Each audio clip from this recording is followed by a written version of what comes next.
Hello, good evening. Thank you all for being here. I don't want to hijack this important meeting, but I wanted to introduce myself. I am the new Chief of Staff for the Brooklyn Borough President. My name is Laura Imperiali. We have fantastic staff here, as you know, so if you need anything, you know how to reach out to them. And I want to give a shout out to my good friend Fred. We served on Community Board 9 together 10 years ago. We went through fire and brimstone together, and just really nice to see him here and catch up again and see all these happy, friendly faces. So enjoy your meeting. Thank you.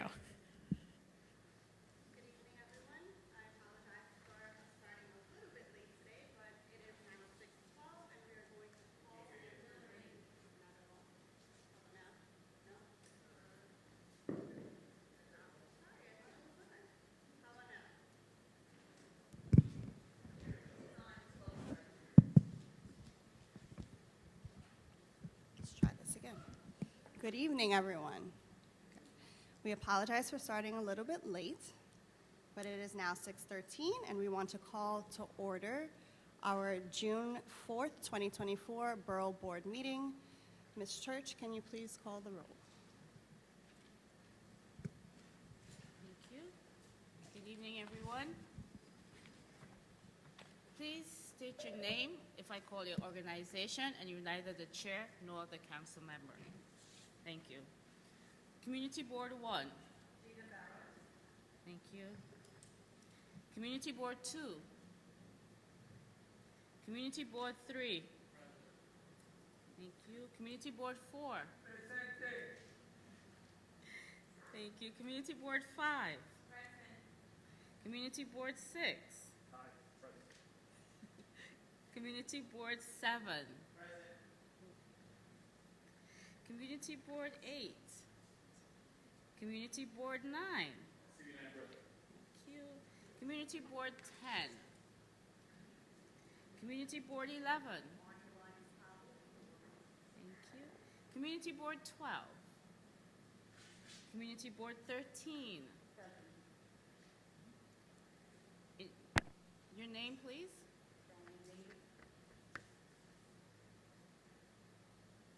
Thank you.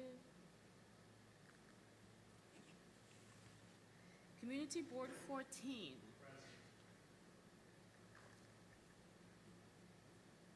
Thank you. Community Board 15.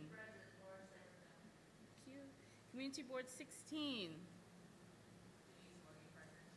Thank you. Community Board 17. Community Board 18. That's it for the community boards. Council members. District 33, Member Wrestler. Emmett. Thank you. Council District 34, Member Gutierrez. Council District 35, Member Hudson. Council District 36, Member Osei. Thank you. Council District 37, Member Nurse. Council District 38, Member Aviles. Council District 39, Member Hanif.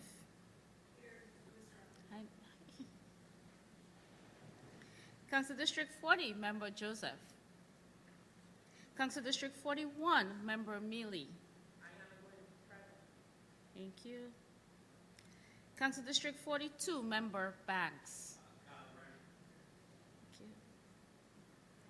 Council District 43, Member Zwang. Council District 44, Member Yeager. Council District 45, Member Louis. Council District 46, Member Narcisse. Council District 47, Member Brannan. Council District 48, Member Vernikov. Council District 50, Member Carr.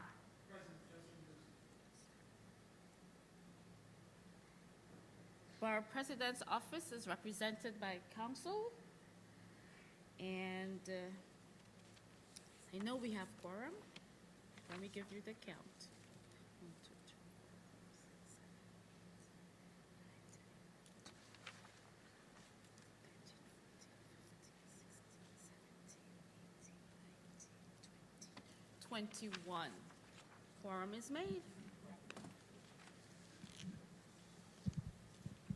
Thank you, Ms. Church. So our next item on the agenda is the approval of the agenda. Do we have any objections to approving the agenda as is, as you all received from our office? Seeing none, the agenda is approved, and we're going to move on to item number 3, to the approval of the minutes. Are there any objections to approving the minutes as they are, or are there any amendments or corrections to the minutes? Go ahead. Good evening. I am Chairperson Carl Cesar, and I'm proposing an amendment to the minutes that were shared. So the amendment is to correct the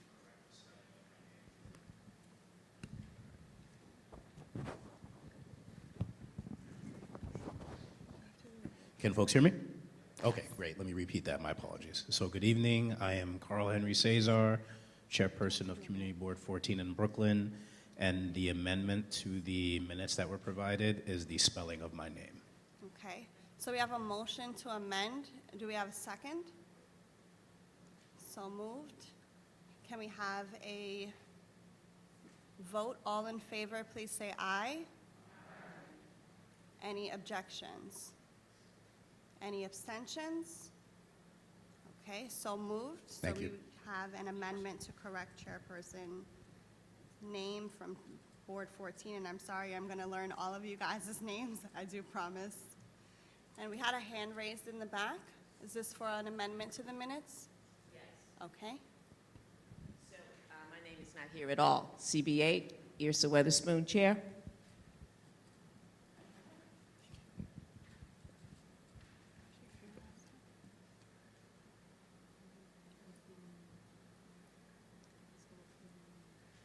Chair Witherspoon? What is the amendment? To add your name to the list? Yes, because it's not there, and I was there for the meeting. Okay. Do we have a second to add Chair Witherspoon? Second. All in favor, please say aye. Any objections? Any abstentions? Okay. So with the 2 amendments requested, we've moved to approve the minutes of our May Borough Board meeting. And so now we're going to move on to Borough Hall updates. I'm going to ask Ms. Church to go ahead and give our updates for this month. And I'll make an addition afterwards. Good evening, everyone.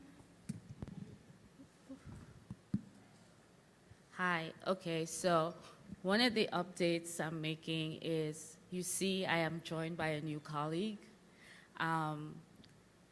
Ms. Lozada will be now chairing our Borough Board meeting. She is counsel to the Borough President.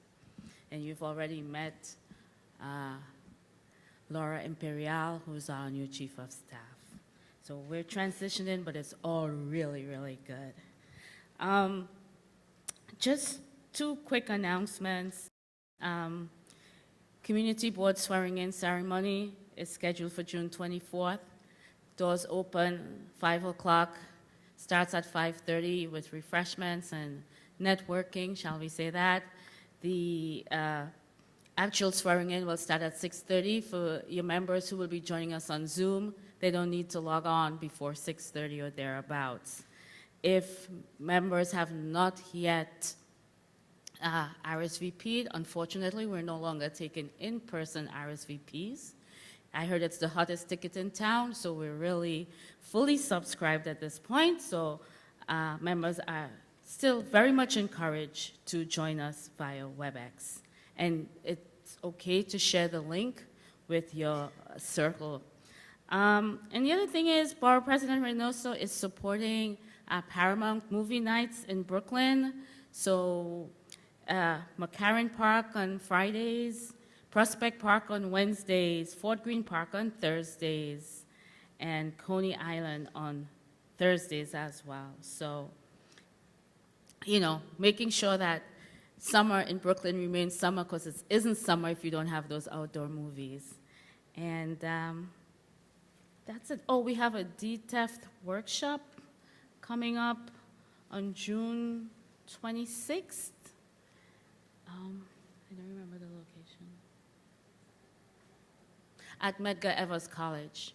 DTEF is a huge concern for many of our Brooklyn residents. We'll send you that information so that you can share it with your constituents. That's it for updates.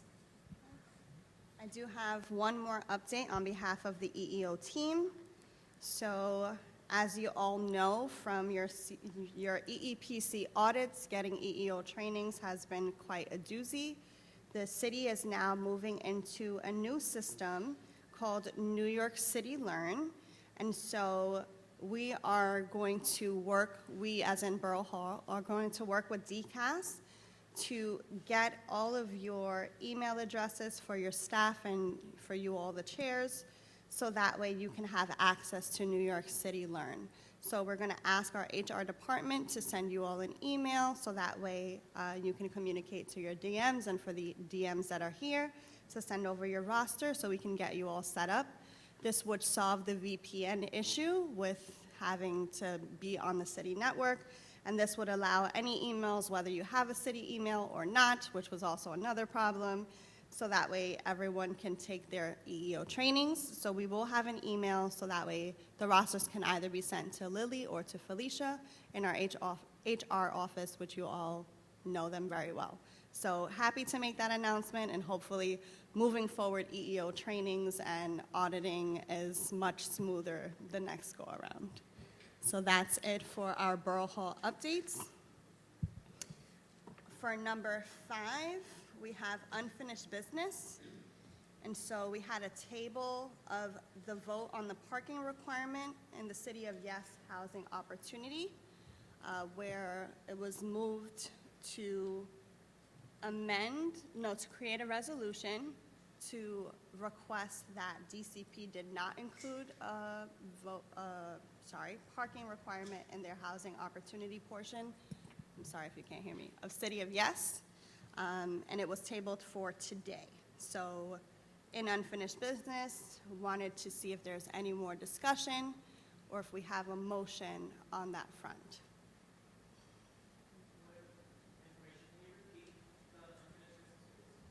So on our agenda is the vote on the parking requirement in the City of Yes Housing Opportunity. So last month, we had a presentation from DCP, and it was moved by Chair Daley to request that DCP omit the parking requirement from their housing opportunity as a resolution from this board. So we had some discussion on that, and at the finality of that discussion, it was tabled. And so we have that on our agenda for unfinished business. We can continue to table it if you all wish. We can resume discussion. We can have a motion to vote on it. It's all dependent on Borough Board members. So I wanted to bring that up. I do see that Chair Daley is not here.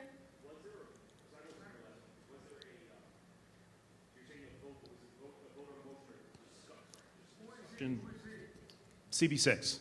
You remember you came to my office to do the district service cabinet meeting with Celeste? Sorry. Anyway, you said There was a references motion. so what? Do you have the language on the motion? Do you have the minutes? I don't have the minutes right now. I don't have the direct language because I don't have the minutes in front of me, but I do recall, and you all can correct me if I'm wrong, Chair Daley had posed a motion for a resolution from... he's here. Hello. Posed a motion for a resolution from Borough Board to request that DCP omit from its presentation for the housing opportunity any parking requirements. I'm sorry?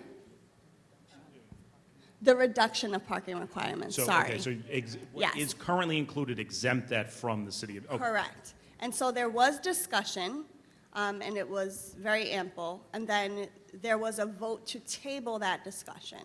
And so we currently have it on unfinished business. Chair Daly is here, thank you. And so we can either have further discussion, we can vote on it, or we can table it once more. It's up to you all. Chair Camacho. Chairperson Camacho, so that means you want to get rid of that, whatever the city of Yes, why you want to get rid of that proposal as of right? So the proposal was for a reduction in parking, and It's meaning that the housing that they develop, that if they needed to, no parking, it would be affordability, which isn't affordable. But my question is, leave the parking as it is, that they would have to continue to do what they have to do, correct? so is that the motion, Chair Daly? Oh, I'm sorry. I'm so sorry. I just wanted to make clear. I Thank don't you. have the So minutes in front of me. According to the presentation last month, I'm sorry, good evening, everyone. Chair Daly, Community Board 17. So, according to the DCP presentation, they wanted to remove parking as a mandate for the apartments that they were building.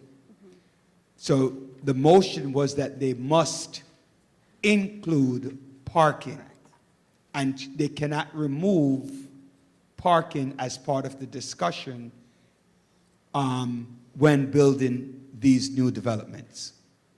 Okay, thank you for that clarification. Chair Baptiste. Thank you very much, Madam Chair. I actually made the motion last month to table because I think that there was more discussion that we wanted to have. I know my board, and I think a number of other boards have also had conversations with DCP, and I think we have even more questions, even than parking itself. I think it's probably. I guess the question I have is, what is the timetable for the Borough Board to actually weigh in? Because I think this is only just touching the tip of the iceberg in terms of the things we need to. Right. Well, and I asked that too because I know I saw on the calendar a scheduled meeting in July.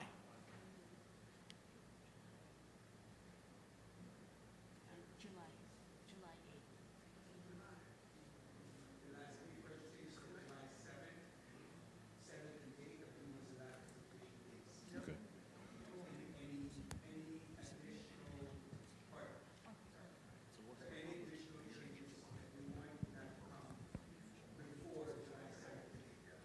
Okay, so we got clarification from DCP. The hearing is going to be in July, but they're not going to have a vote until September, so the Borough Board has essentially until September to submit something. So again, it's kind of up to you guys. So there will be a hearing, but whatever resolutions we want to submit, we would have extra time based on what DCP just told us.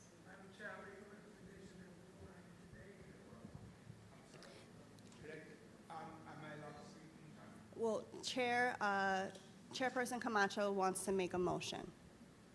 I make a motion that we vote on the topic today, because I don't want it to go under the window later on. Okay. I'll second it, CB5. Do we have a discussion? Go ahead, Chairperson Daly. Thank you. So just Chairperson very Bowman. quickly, last month we were tasked to have the conversation with our boards at the respective meetings so we could come back this month to have a vote. I know I did with my board, and the entire sentiment of my board, which is Community Board 17, has in complete agreement that parking must be included, and they do not want the conversation to go further, meaning past this time frame, because they don't want things to get mucked up, or whatever the expression is. So this specific piece of the presentation, I think if we're looking at other parts of the presentation, then I do think that other members of this borough board can bring those parts up as well. But for me, I feel that the parking in our community and many communities that I heard last month is essential. And so I looked at that, and that's why I believe that this motion should be addressed today. Okay. Thank you. Thank you. So just to clarify, I'm sorry, I'll get to you in a second. Just to clarify, so your motion is so that way they have to include it, but also change the presentations as they are now and not wait until the vote? Okay. And so Chairperson Camacho, your motion that is now on the table and that has been seconded is to have that vote today. Okay. So we have, she did second, but I have more discussion. I'm so sorry. Can you state your name so I can remember you all? Chair Julio Peña, CB7. Julia. I have two things I want to say. One, I am in opposition to the motion that's presented to this borough board for two reasons. One, my board has not weighed in yet on City of Yes. Our board meeting is not till next week. And two, after hearing two different, multiple different presentations at this point from DCP on the parking requirement, I think there's a little nuance to the requirement. It does not eliminate parking. It eliminates the parking mandate, but developers or anyone building new housing doesn't preclude them from including parking. I think for communities similar to mine with a middle and high density, it gives the opportunity to create more housing when we're particularly really close to transit areas. And I think the overall goal is to just have more housing. And we also need to reduce our dependency on vehicles. I'm a driver, I'm also a biker, and I also take public transit. And I think there needs to be a balance, particularly for those that live in transit desert. So I'm in opposition to the motion presented. Okay. Yes.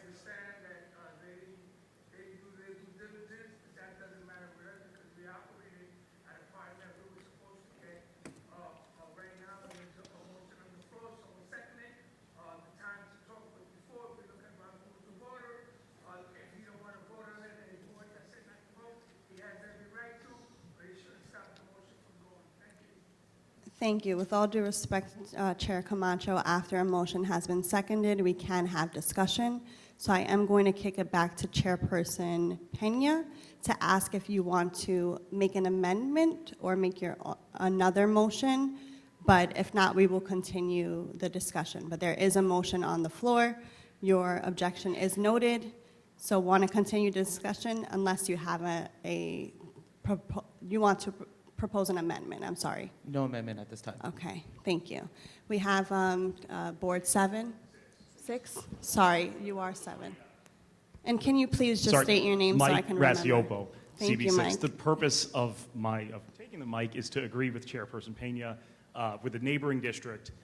Although we actually did weigh in and we are 100% in favor of the parking mandate being removed, and this is in line with votes that we've taken throughout the year. Now, of course, every district is different, but this is something we are totally in favor of, and it is more important that we build housing near transit areas. And also, to be clear, CB6 is very fortunate in that sense, so we are making that statement clear, and we should not in any way add parking as part of any sort of text amendment or proposal. And to be clear, text amendment should encourage less parking continuously. That would be our position, and I don't think it's necessarily compatible with the motion on the floor, but I wanted to make that point clear. Thank you. Thank you. Are there any other points for discussion? Okay, thank you so much. Yes, he's going. Thank you, Chairperson Henry. Thank you so much. So Carl Henry Cesar, CB 14. So similar to Chairperson Peña, our community board is meeting next week for a public hearing on this. And so at this moment in time, I cannot say what my fellow board members feel regarding this provision of the proposed housing and opportunity. And so I'm in favor of the motion that was used last time in terms of postponing that.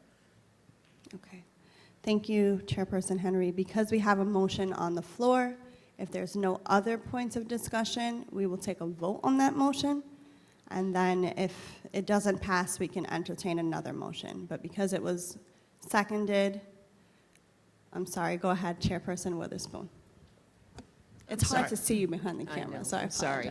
apologize. I also want to note that our board meeting is next week as well, so we have not weighed in on it. Okay.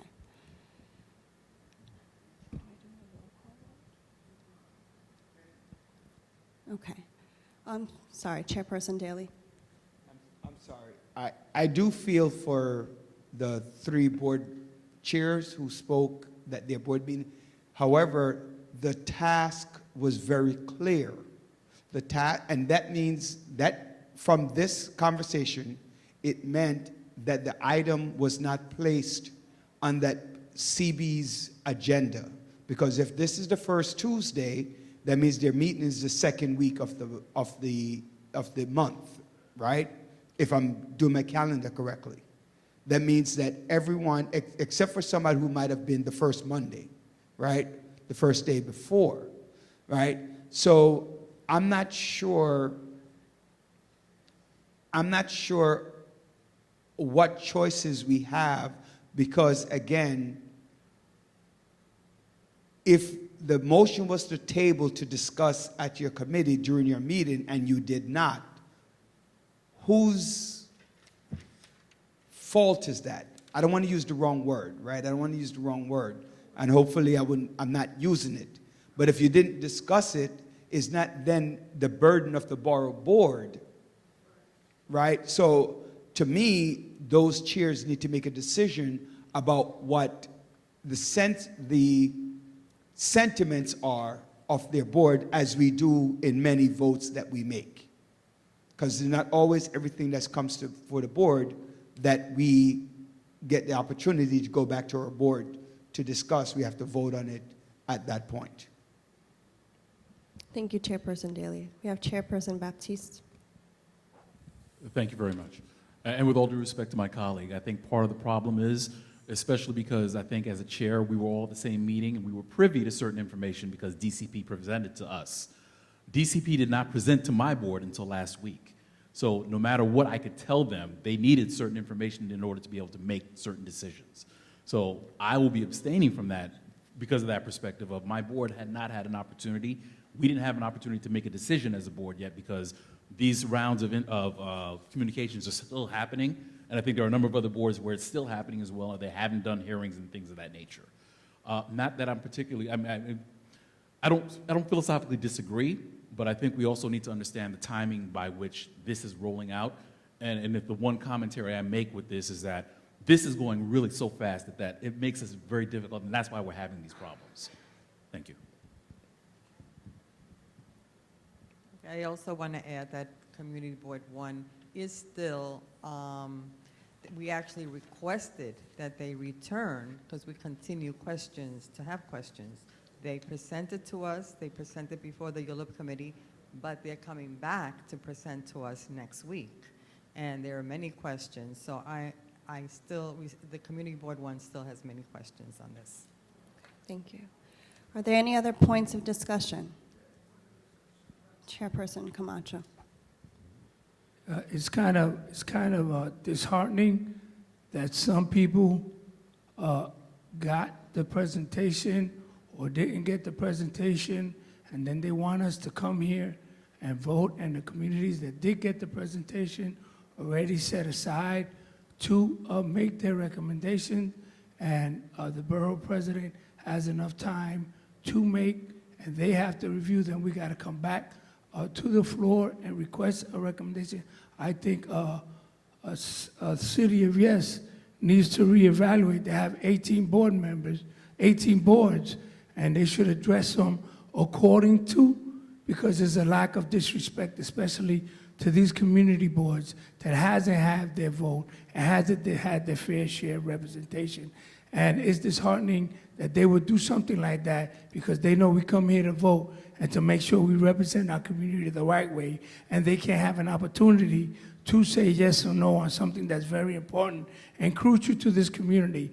I understand people love bikes and people love cars, but there needs to be a set of point where we all need to be on the same page, and not just go to this guy one day and next month go to this guy, and then you put us to vote on something when they didn't do their job, and go over to other boards to make sure we're all on the same page. Thank you, Chairperson Camacho. We're going to commence the roll call vote, and I'm going to ask Ms. Church,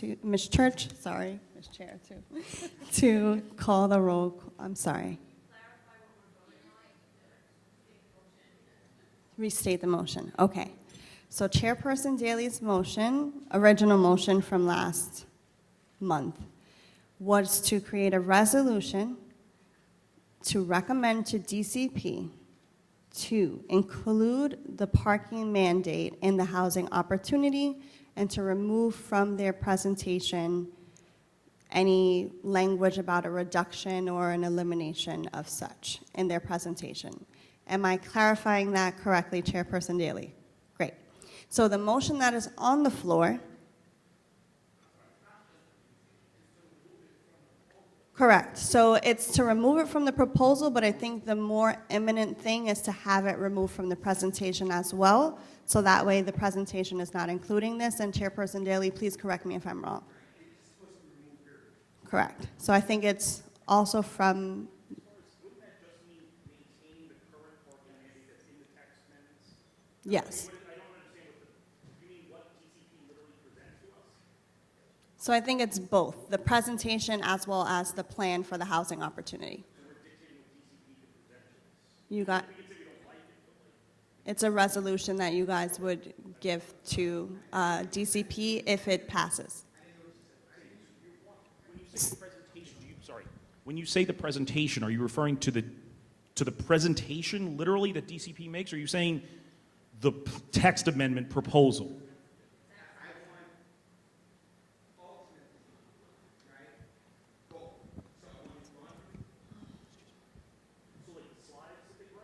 I want it gone So from both. even a point of discussion. So I All think, right. just to clarify, it's to your point exactly what the mandate currently is, to include that in the housing opportunity, but also to change the slides to reflect that, whereas the slides are not including a parking mandate.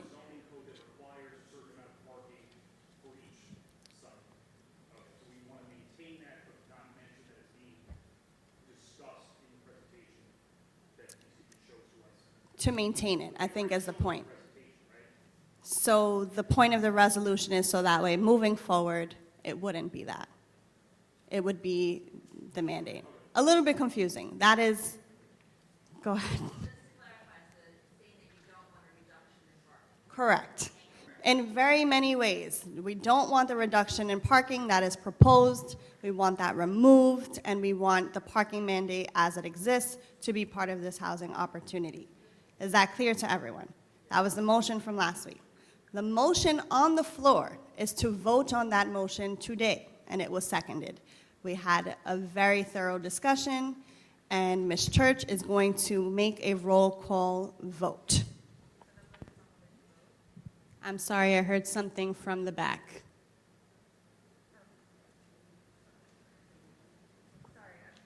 Rebecca from CB6, hi. I just want to clarify, so the vote now is to vote on whether we want to vote today?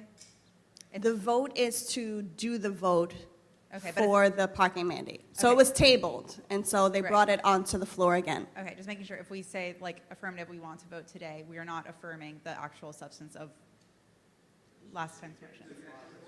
Okay, okay. Yes. And the motion on the floor is just voting. Well, no. No, The no, motion that's the on the opposite. floor currently is to vote today. And so we would have to see if that passes. If it passes, then we do the vote today. If it does not pass, we don't do the vote today. So the current motion on the floor is whether or not the Borough Board is going to make this vote. Okay? Thank you. Sorry for the confusion.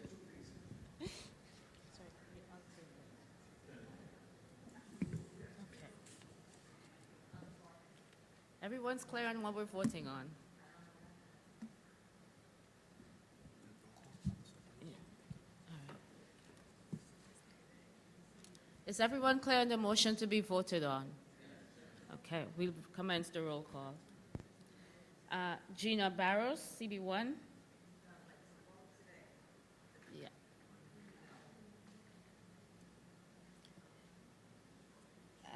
Anthony Busseret, CB3. Robert Camacho, CB4. CB5. CB6.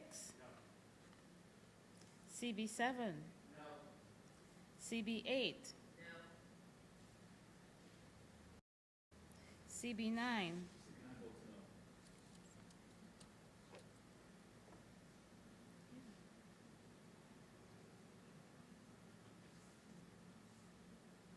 CB10.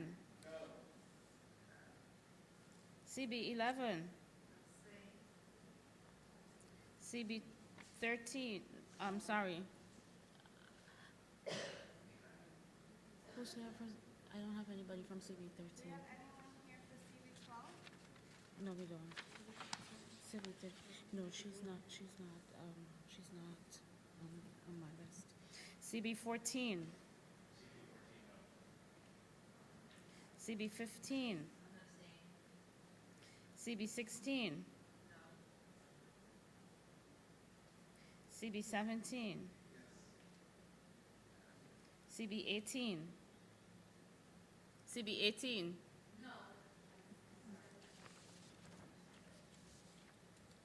Council members. 33.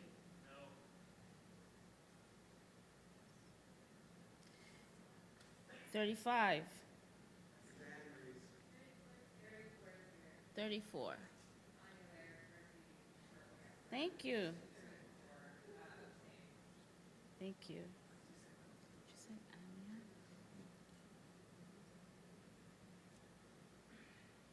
Anya? 30.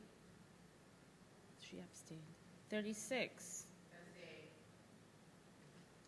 37. Didn't run to 38. 39.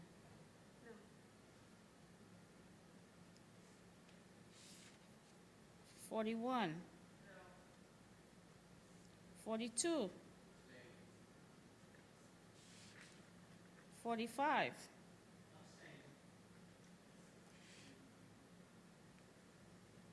48. 50.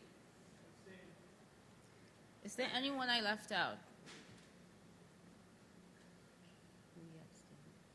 Borough President. Abstain. Only 4 yeses.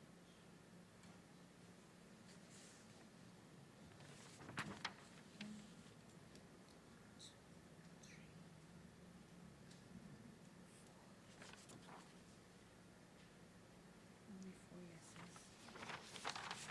2,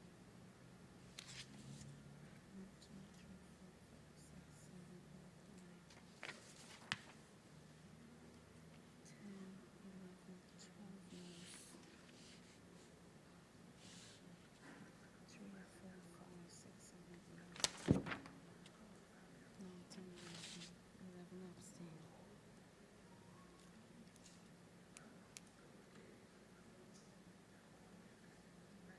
So the abstentions, if the abstentions are yes,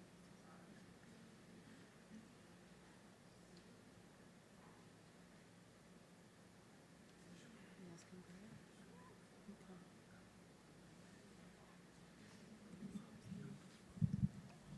Okay. Okay, so right now we have 4 yeses, 12 noes, and 11 abstentions. So I'm getting clarification from my predecessor because abstentions have a weird rule. But as far as I see, it doesn't pass. I just want to make sure the abstentions are not yeses. So we will table that for now in the interest of moving on to the presentation.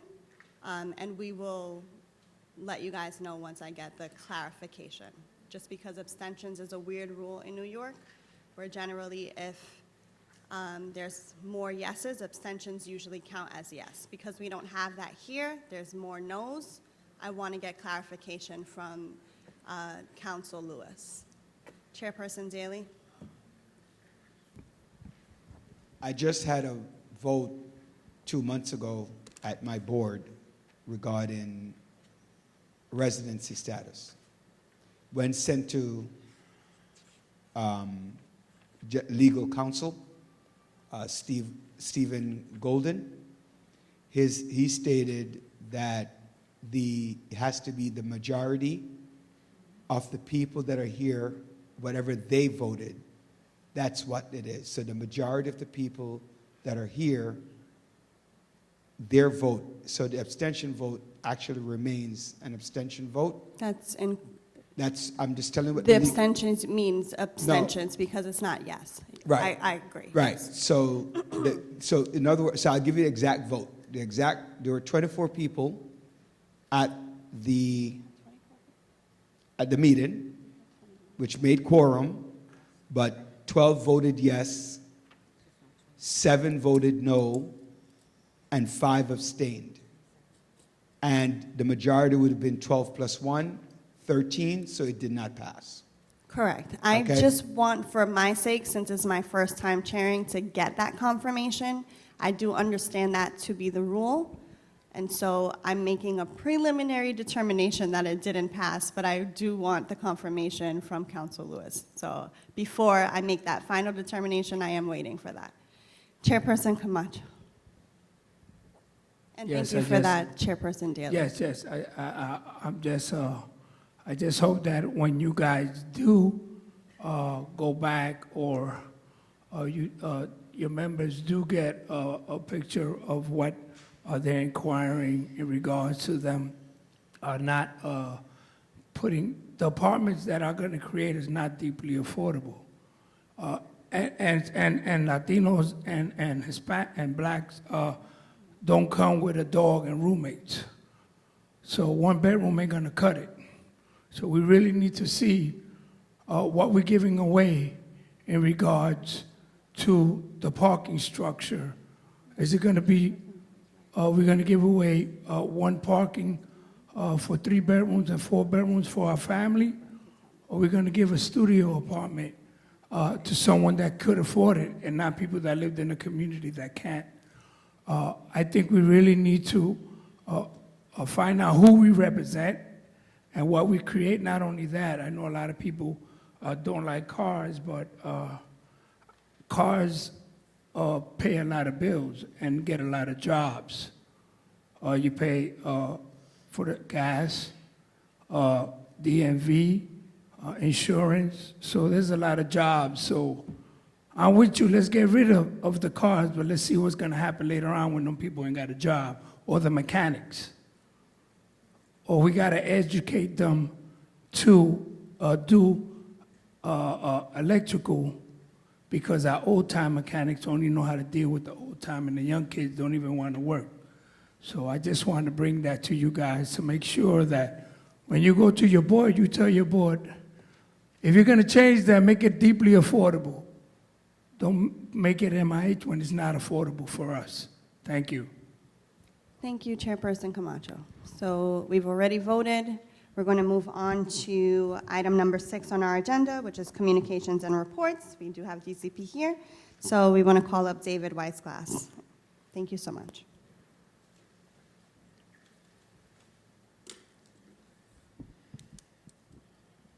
Good evening, everybody. All right. This should be working.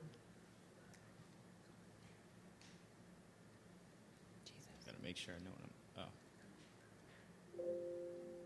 Where am I pointing it at? Oh. Yeah. All right. A little delayed, but that's okay. All right. All right, I'll figure out how to work this. Good evening, everybody. My name is David Weissglass. I work in the Brooklyn Division, Brooklyn office of the Department of City Planning, and I'm happy to be here presenting on the City of Yes for Housing Opportunity presentation and proposal. So I will dive right into it. This is a citywide text amendment. As I'm sorry, he asked if they heard it last month. It's a shorter one.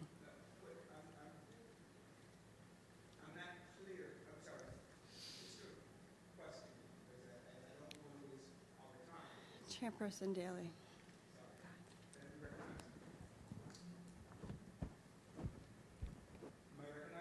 Yes. I'm going to follow up with the chairman from CB3, right? Is this the same information that was given last month? That's just yes, no question. Yes, Yes. So it's a representation of last month's presentation. correct. Why? I think maybe if people have questions, I don't think that, I personally don't want to see another presentation. I don't know about anybody else.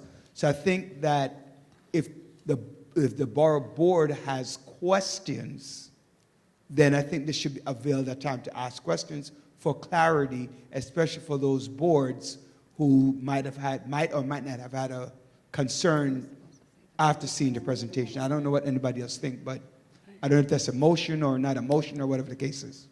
Okay, so just to clarify, this is a public hearing, so we're going to have a shorter version of the presentation for the purposes of the hearing. Last month was just a Borough Board meeting.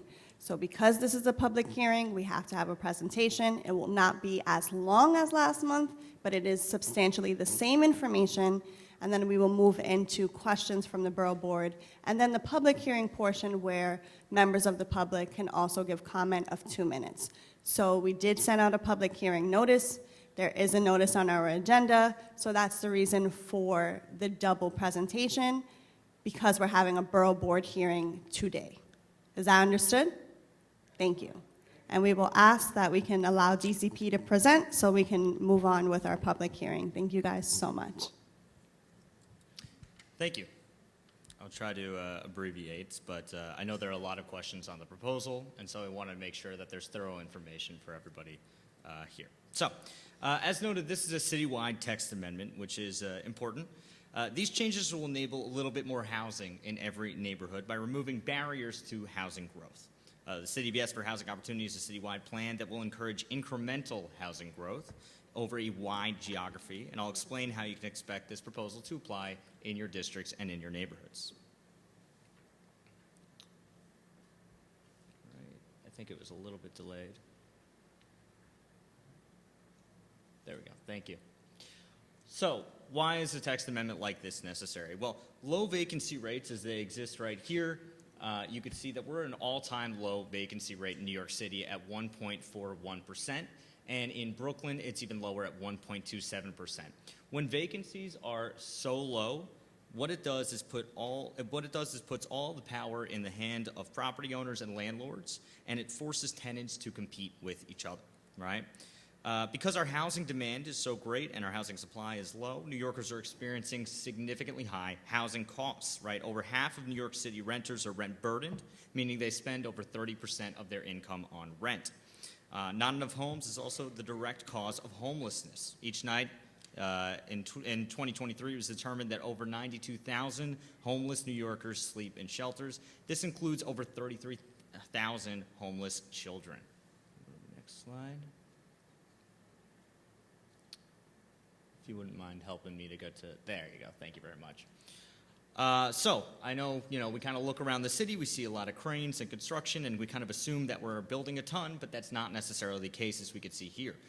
Most of New York's housing was created in the first half of the 20th century, and since that time, housing production has fallen dramatically, right? That's in part because of zoning that has become increasingly restrictive since 1961.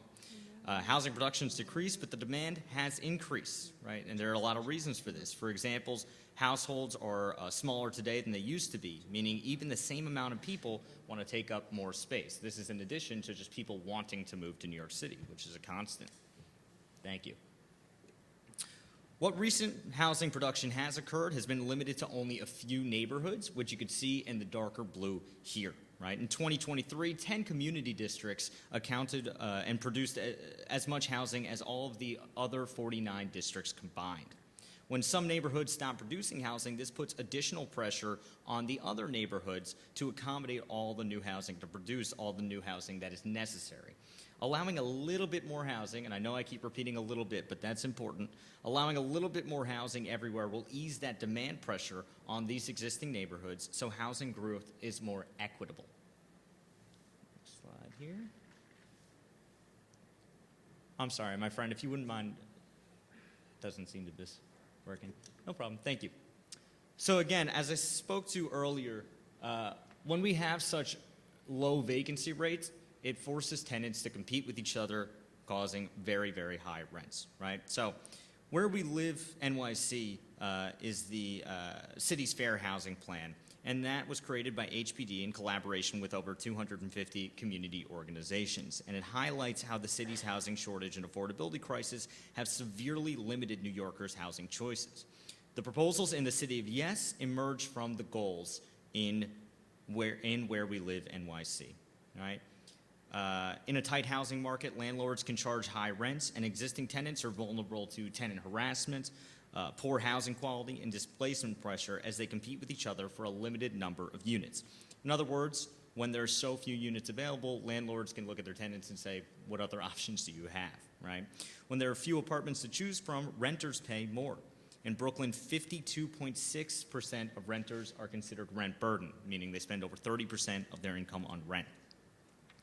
These conditions further worsen the neighborhood-based legacies of segregation, discrimination, and concentrated poverty that have led to the deeply unequal city we have today, where neighborhoods have unequal access to resources and opportunity. All right, there we go. Ooh. I think we went one too far. Here we go. The average New York City household makes about $70,000 per year, but the average two-bedroom apartment in New York City is over $2,700 per year under the status quo. That means that your average working family would have to spend about half of their income on rent to get a home for their family. That's something that we're seeking to rectify here. There we go. And we're talking about a lot of numbers, and we will, that's necessary, but it's really important that we don't get lost in the numbers and remember that New York City's housing shortage has direct human consequences. These have been underscored in our extended community engagement process. Over the past year, we've met with over 100 groups, including housing nonprofits, tenants' rights organizations, faith-based organizations, and affordable housing providers.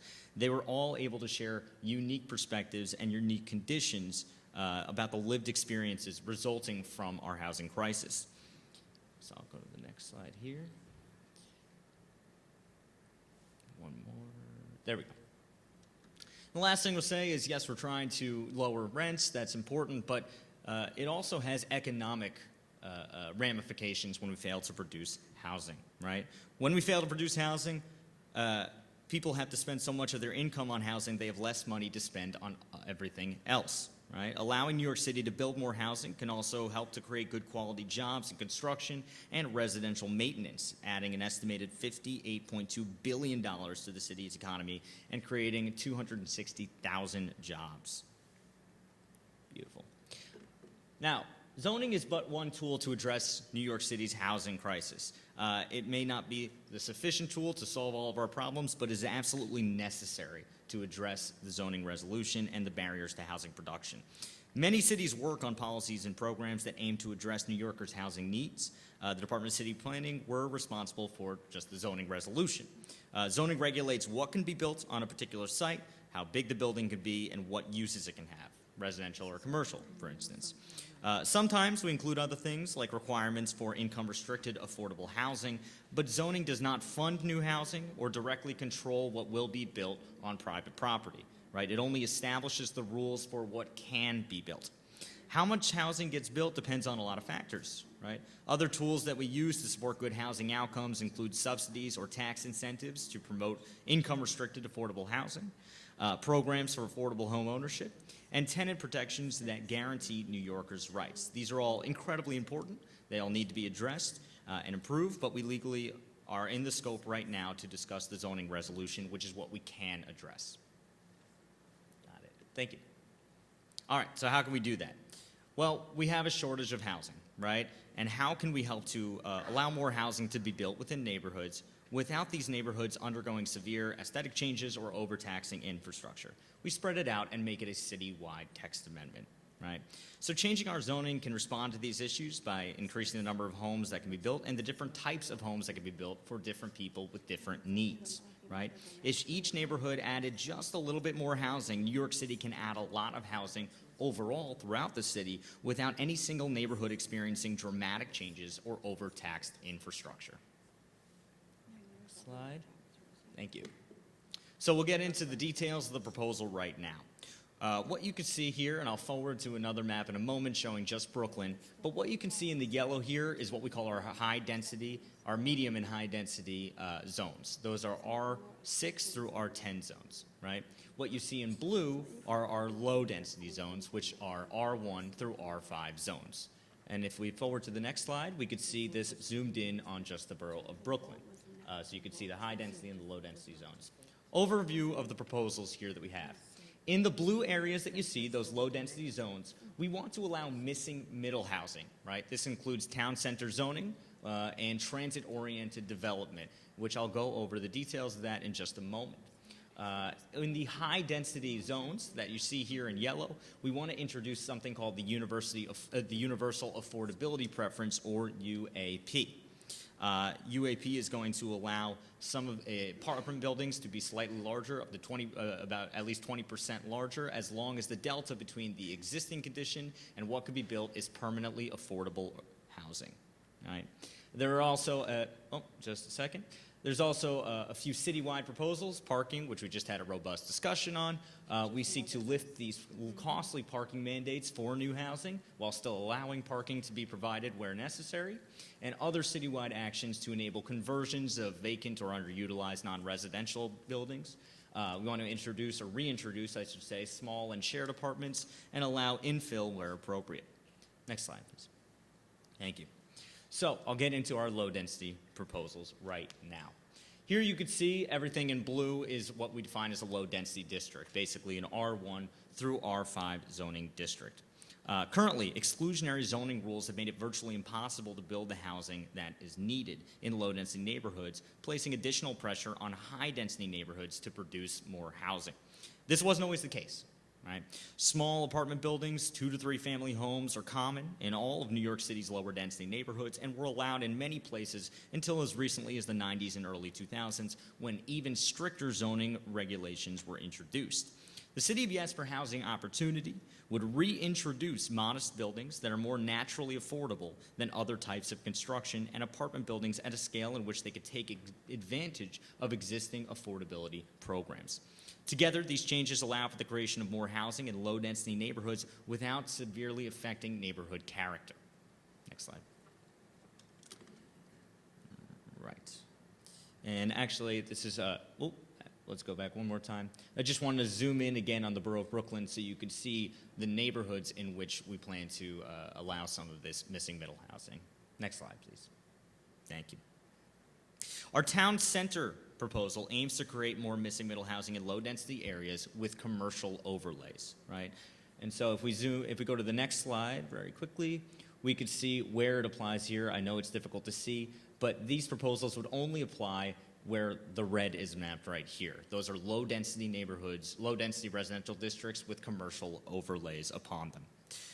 This proposal aims to re-legalize mixed-use apartments or buildings with a ground floor commercial use and a few stories of housing on top. It's a classic New York City building type that exists along many low-density commercial corridors. And currently, overly complex zoning rules make it almost impossible to build new ones, even though a lot already exist in these neighborhoods. I'm sorry? Oh, yes, where the red is. I know it's difficult to see here, but where the red is on the map is where this proposal could apply.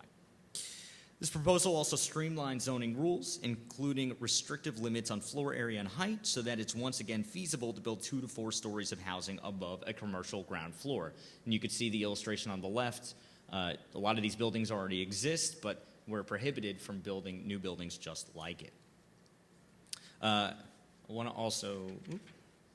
Yes, all right. Let's go to the next slide, please. Next proposal for low-density districts is a transit-oriented development proposal. Transit-oriented development would allow for low-rise buildings, approximately 3 to 5 stories, depending on the underlying conditions, on sites that are near transit and meet specific criteria. If we go to the next slide, we could see this applying specifically to Brooklyn. So this proposal would apply everywhere that you kind of see the purple. Again, I do recognize it's difficult to see, but this information is available online. I'd be happy to forward it. But it's important to note that not all of these sites in purple would actually be eligible because there are other conditions that must be required to take advantage. First, the site must be on a block within half a mile away from a subway or a rail station. That's what you see here. However, for a property to take advantage, the lot must be over 5,000 square feet in size, and it must be located on the short end of a rectangular block or on a wide street, which is defined as being over 75 feet wide. So again, not all of the sites in purple would actually be applicable. This only shows the site near transit. They would need to meet other criteria. Community facilities like faith-based organizations or libraries can also use these rules throughout the city on sites over 5,000 square feet where a community facility space is present. Our transit-oriented development rules would promote missing middle housing while also promoting sustainability by adding housing in areas with good transit access. In the rest of our low-density areas, the proposal aims to give homeowners more flexibility. Right. Under this proposal, a single-family home or a two-family home in any district would be allowed to add a small accessory dwelling unit, or ADU. There are a range of types of ADUs that could be built, including backyard cottages, but a lot of them could be fit also within the existing envelopes, such as garage conversions, basement apartments, and so on. These small units would provide important housing options for small households. It could be a great option for a young person moving into their own place for the first time, or an elderly resident who wants to age in place while being near their family. Because of their small size, they also serve different income levels than a large single-family home, which tends to be very expensive. Successful ADU programs have launched in a number of other cities and states, including Austin, Seattle, and California, and in the state of Connecticut. And they have been shown to have an impact on rental prices throughout the cities. The proposal includes rules to ensure that ADUs are safe. Right? New basement ADUs would not be allowed in the coastal flood area, and no ADUs at all would be allowed in special coastal risk districts, which are areas of our city with the most severe flood risk. Outside of these coastal areas, basement ADUs may be subject to additional regulations or review. Next slide, please. There we go. The same rules that can enable these ADUs to be constructed can also help homeowners who don't want to add an ADU but need a little bit more flexibility to adapt or renovate their homes to meet their current needs. Our research shows that in many existing buildings, they're out of compliance, right? These are buildings that existed before our zoning code was introduced, meaning they're not in line with today's rules. For example, in R41 districts, these are two-family districts allowing semi-detached buildings like the ones you see here, right here. But buildings like these pre-1961 duplexes could not be constructed today because they have more square footage than is currently allowed and their rear yards are too small. These non-compliances can cause huge headaches for homeowners if they need to borrow money from the bank or if they want to make simple changes to their home, like renovating an outdated kitchen or adding or removing a bedroom to accommodate their changing needs of their family. This proposal would fix these rules, which would have two benefits. First, homeowners of existing buildings won't run into issues when they go to make an alteration to their building because the zoning would better match what's actually existing on the ground. And second, you'll be able to build a two-family home in a two-family district or a multifamily home in a multifamily district. Today, there are many districts in which ostensibly you're allowed to build a two-family or multifamily home, but the additional regulations piled on top of each other make it nearly impossible. Let's go to the next slide. So those are our low-density proposals. I'm going to move on to our medium and high-density proposal now. What we want to introduce is something called the Universal Affordability Preference, or UAP. Right? What we want to do here is create more opportunities for affordable housing. To do this, the proposal introduces UAP. It would allow apartment buildings to be at least 20% larger so long as all of that extra space permitted is occupied by permanently affordable or supportive housing. UAP is modeled after current rules that allow bigger buildings for affordable senior housing. In many neighborhoods, they're already allowed to build larger buildings if they're providing affordable housing for seniors, and what we seek to do is allow that affordable housing for all people, including seniors, but not exclusively. UAP would also allow incremental housing growth in neighborhoods and encourage affordable housing throughout the city rather than concentrating it in a few neighborhoods. Let's go to the next slide quickly. There we go. So here you could see in Brooklyn where this would apply, and this would apply everywhere in the yellow. These are our high-density districts, right? Let's go to one more slide. Here we go. So what does affordability mean under UAP? So we would have an affordability requirement of 60% of area median income, AMI, right? AMI is a measure of affordability established by the federal government.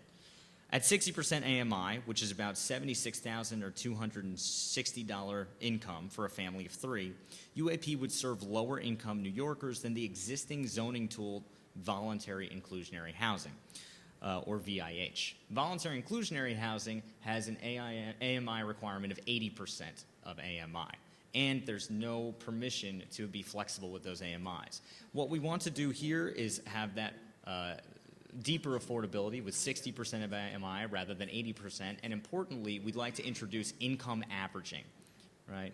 And so let's go to the next slide, and I think we could see what income averaging would mean there. On the right side of the screen at the bottom, you kind of see a chart there. A developer here would not be required to build only 60% AMI buildings, but they'd be permitted to actually average out to a maximum of 60% AMI, which serves different New Yorkers of different incomes and different needs. So, for instance, where am I here? So, for instance, a developer could be permitted to provide a 30% AMI building, which is more deeply affordable, or AMI unit, which is more deeply affordable, and a 90% and a 60% to even it out. This serves people with different needs and different levels of income. Next slide, please. Whoop. There we go.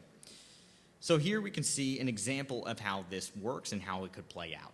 Right? So imagine a church. This is located in an R6 district, and they want to build some affordable housing on their property.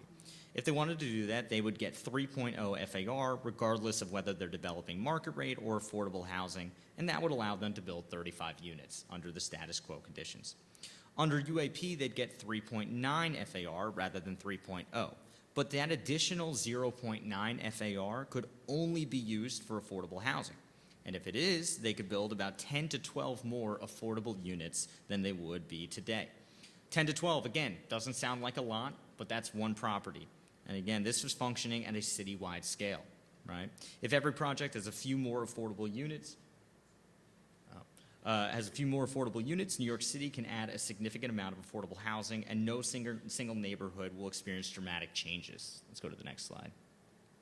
So here you could see a rendering of what this could look like. On the left side is a building that you may see in a high-density neighborhood today, and on the right side, a slightly larger building with UAP preference. Let's go to the next slide, please. We will also want to update the MIH rules to allow MIH option 3, or the deep affordability option, to be permitted as a standalone option. And we also want to equalize these MIH FARs for districts where the UAP FAR is higher. And I can go into more detail of that later. Thank you. Parking. Obviously, a big discussion about parking, and I'm sure we could discuss this even further. Today, New York City requires new housing to include off-street parking, whether or not it's actually utilized. These mandates mean less space for housing and increased construction costs. When a developer has to build parking, even if it's not utilized, those costs for building that parking are passed right through to rents. So even if you don't have a car and use the space, you have to pay for that parking space. And parking just takes up a lot of space, right? 2 parking spaces is equivalent to the size of a studio apartment. So what we'd like to do here is prioritize housing for humans over housing for vehicles. Let's go to the next slide, please. Here we have an example, right? And I'll just run through this very quickly. Today, let's say that a developer very near transit who expects folks without cars to build a 16-unit apartment building. Today, they probably stop at 10 because the 11th unit would trigger a 6-space requirement. That's 6 lost units, right, that we could have in a place that is transit accessible. Finally, some more citywide changes. We want to enable the conversions of vacant or underutilized buildings to residential. We want to re-legalize small and shared apartments that provide great options for certain folks in the city. And we want to eliminate barriers to contextual infill on campuses. Next slide, please. And so that'll finish it up. I just wanted to show everybody the timeline here that we have. We're going through our review process now. We'll have a public hearing in July. We'll get the details on the date. The City Planning Commission will not vote until September. And then there will be a 50-day clock until the City Council vote, which we believe will occur by the end of the calendar year. Thank you very much. Happy to answer any questions you have. Because we're doing the public hearing, and you all heard this last time, we're going to move for the members of the public to comment first, and then we'll have Borough Board members' questions. So are there any members of the public who wish to testify, ask questions?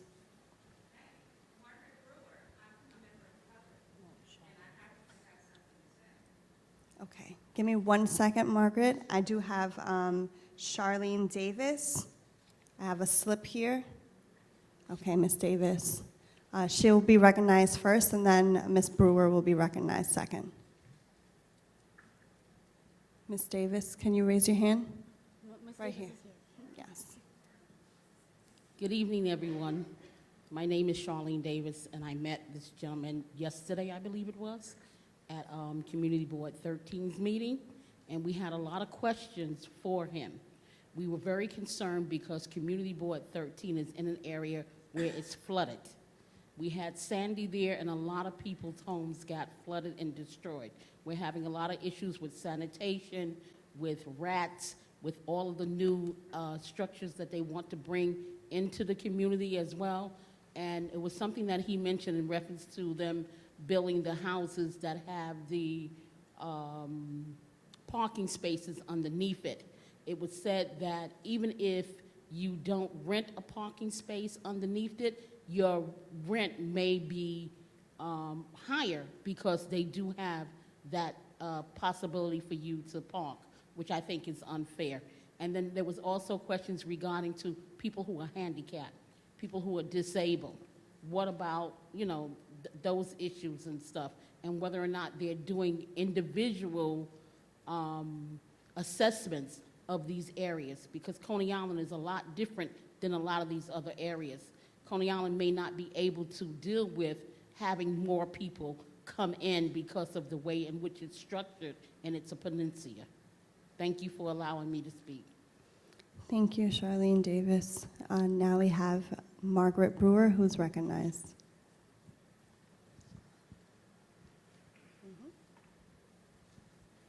Hi. I really don't have questions. I really want to make a few statements for you guys to have some things to think about over this period where you're waiting for us to vote. I really want to give you a taxpayer's perspective. I have to tell you, I'm paying in excess of $600 a week in income taxes, so I really want you guys to listen closely. So a family that desires to make Brooklyn family headquarters or have a family home here have to do it in an apartment based on this plan. Paying rent to who? Okay, this is a young person we're talking that's in school now that may have grandparents who own a home now. What is their realistic opportunities for owning a home where they've grown, right? Think about that. And your plan for additional housing makes little practical sense to me when there are previously failed plans that have left our communities in chaos. You don't have a working practice that works to satisfy the residents that are here already, and they're left with the results of your broad plans that have gone wrong, largely. Because of the chipping away of the standing rules and laws that have worked, were designed to protect and provide for the people as taxpayers. We have things that are in disarray, and the current plans seem to be geared towards protecting and providing for corporate at the expense of the people. Much of the housing crisis you speak of has been brought in short, by your short-sighted planning, your lack of follow-through, and lack of broad successes. I feel this is a bullish plan. Please think about that in your considering of what you're really looking to give this one city, this blanket. It's not going to fit well for everyone. And I don't think you're listening close enough. Thank you, Ms. Brewer. Are there any other members of the public who wish to be recognized today? Seeing none, I'll open it up for Borough Board members. I'm going to recognize Chairperson Morgan first, and then Chairperson Baptiste. Hi, good evening. Janice Morgan, Community Board 16. I have two questions. With regards to the low-density portion of this plan, in the beginning you said that this is designed to address homelessness. Does it eradicate homelessness? And if not, what percentage of the city's homelessness will be addressed as a result of this plan, or do you anticipate addressing? My second question is, with regards to the proposals around the ADU units and some of the other benefits that are supposed to be derived by, smaller home owners, have you all looked at some of the fines and things that have occurred with these homes to inform this plan? Where's this coming from? So, is this something that you see people were doing illegally, and so now you're saying, let me propose a legal way to do this? Where are these ideas coming from? Yes, I'd be happy to address both of those items. So the first question was about low-density proposals and how it could help to alleviate homelessness, right? The answer to that is, will it completely eradicate homelessness? No, most likely not. We're in such a dire housing crisis that really what we require is an all-solutions approach. What we have in front of us and what we have jurisdiction over is the zoning resolution, which controls what can be built and what the uses can be built. It's one small piece of the puzzle, but a necessary piece of the puzzle. What we found is that homelessness has a direct link to housing supply, right? When there's a significant lack of housing supply, there tends to be higher rates of homelessness. And so we do believe that more housing supply, both affordable and market rate housing supply, can have a huge impact on reducing and causing a significant dent in homelessness. When it comes to ADUs, the question is, where is this coming from? Did we see illegal ADUs? Is this new ADUs? It's a little bit of everything, right? So what we've seen is successful ADU programs introduced in a number of other cities. We've had pilot programs in New York City as well, in East New York. And what they found is it does accommodate a lot of that missing middle housing. Missing middle housing refers not only to the types of housing, modest apartment buildings, hence that middle, somewhere between a single-family home and a tower, but also the people who are most likely to live there, right? There's people who are of low income who may qualify for affordable housing, for capital A affordable housing through HPD or NYCHA units, and there's a lot of very wealthy people who can afford very expensive market rate units. There's that missing middle in between, right, where you may not have an income low enough to accommodate or be eligible for a low income program, but you can't afford the market rate. A lot of these units are more naturally affordable in that they're a little bit smaller, they're still very habitable, and they've been very successful in a number of other places that have introduced them. In addition, we do see that there are a lot of illegal conversions and creation of what we kind of would see as ADUs today. People are doing that because people want to live in New York City, and so that really speaks to the high demand and the low supply that we have. Those units that are introduced are almost nearly often, they're very illegal, right? It's somebody picking up a hammer and nails and doing it without going through the city's process of passing through our building codes, our fire codes, and so on. Those tend to be the units that are the most unsafe. If we continue to not allow ADUs, that doesn't mean they won't get built. It means they'll probably continue to get built, and they'll continue to be unsafe and not habitable. Sorry. Thank you. Thank you. So we have Chairperson Baptiste, then we have Chairperson Lohman, followed by Chairperson Daly. Thank you very much, Madam Chair. Wow, I got a few questions coming from this. Let me ask this first one. I think that there was a number in terms of currently the average rent is about, what, $5,000 or something like that? What was? I can get the average rent for I gotta get the actual number. The average 2-bedroom apartment in New York City rents for about $2,700. $2,700. Should this plan go through, so if all this housing gets built, is there a projection in terms of what the average rent would cost, or in other words, can people afford them after all this is implemented? So the answer to that is that it's really hard to say because this plan doesn't build housing, right? This plan simply projects the rules under which housing could be built. But what we found through a lot of our outreach and discussions, a lot of our research of New York City itself, as well as other cities around the world, around the country, is that supply is just a huge issue. Where rents are high, supply tends to be much lower, and when we add supply of housing, rents will either slow in their increase in the worst case scenarios, or in the best case scenarios, they'll actually decrease. So we need to add supply. The specific number is hard to say because it depends on a lot of conditions outside of our control, what a specific homeowner wants to do, what a property owner wants to do. But we believe, given a lot of our research, that folks will take advantage of some of these programs that we're introducing, add more supply, and that could lead to decreased rents. Okay, now the other part of it is, and this is something that's just, it's roiling in my brain. I'm not sure what the calculation is why we're increasing that capacity in terms of doing that brings costs down or makes it easier to develop. I would think intuitively, if you go, say, you can go from an R2 to an R3, you can add a certain amount of capacity, that adds to the value of the property, which means that just means property costs go up. So anybody who's trying to develop is going to pay more.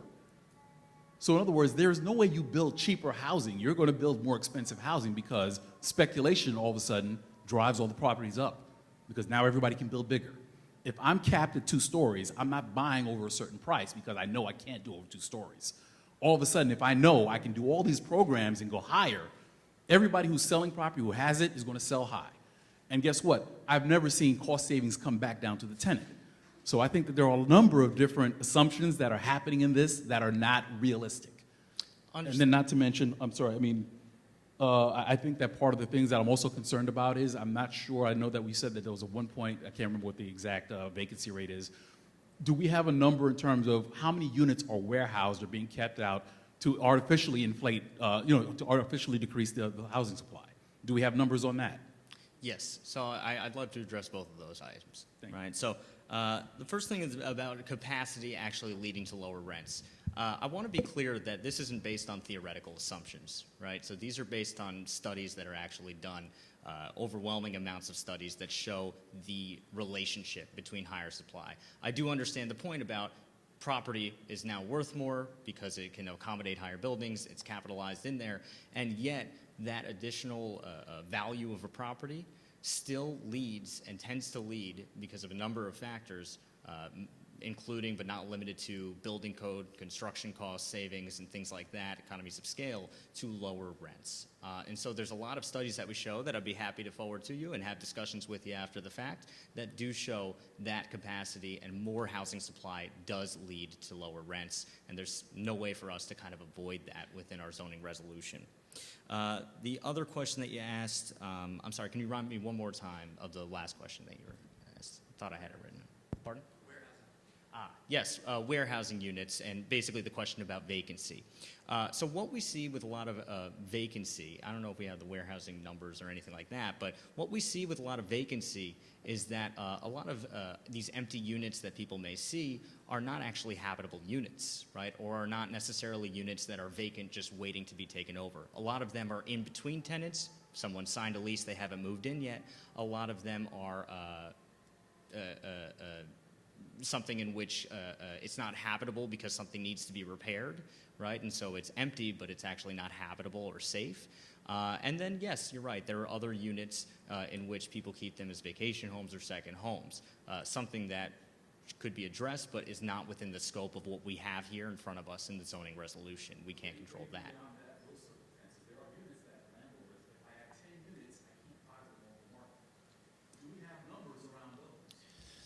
We have very good data from the most recent housing and vacancy survey by our sister agency at HPD. And we've worked very carefully with them on this particular issue because there's been a lot of reports in the press of, hundreds of thousands of warehouse units.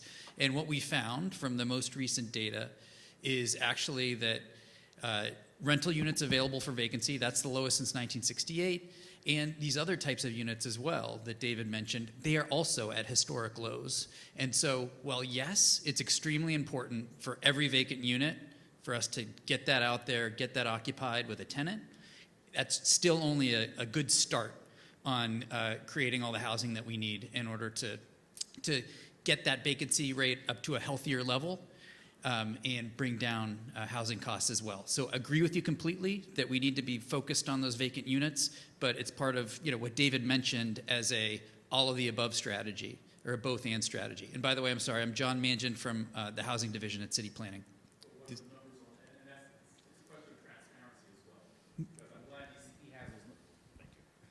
And I apologize to keep making you run back.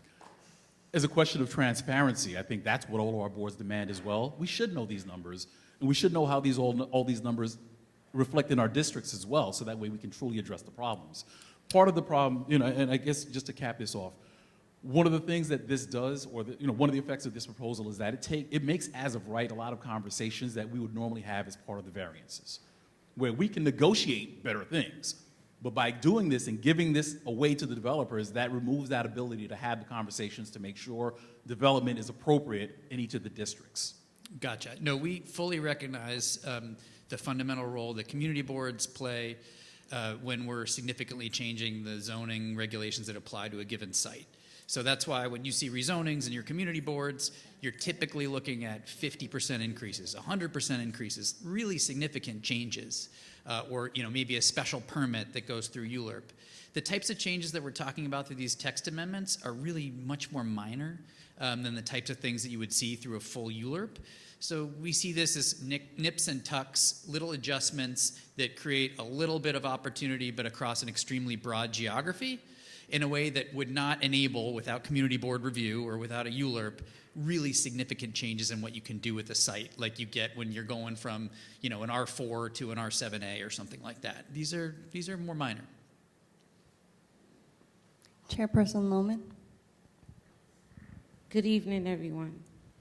One of my questions is the town center zoning. You had the red dots. It's so small we couldn't see it. And you referred back to we can go online and look at it. But if you're presenting to us, we should be able to see it tonight. We shouldn't have to go online to look at something that you're presenting to the public as well as the board. That's one comment. The other one was the infrastructure. You never spoke about that. You're speaking about all this housing and putting layers on top of layers and ADUs, but you're not talking about any money being dedicated to the infrastructure.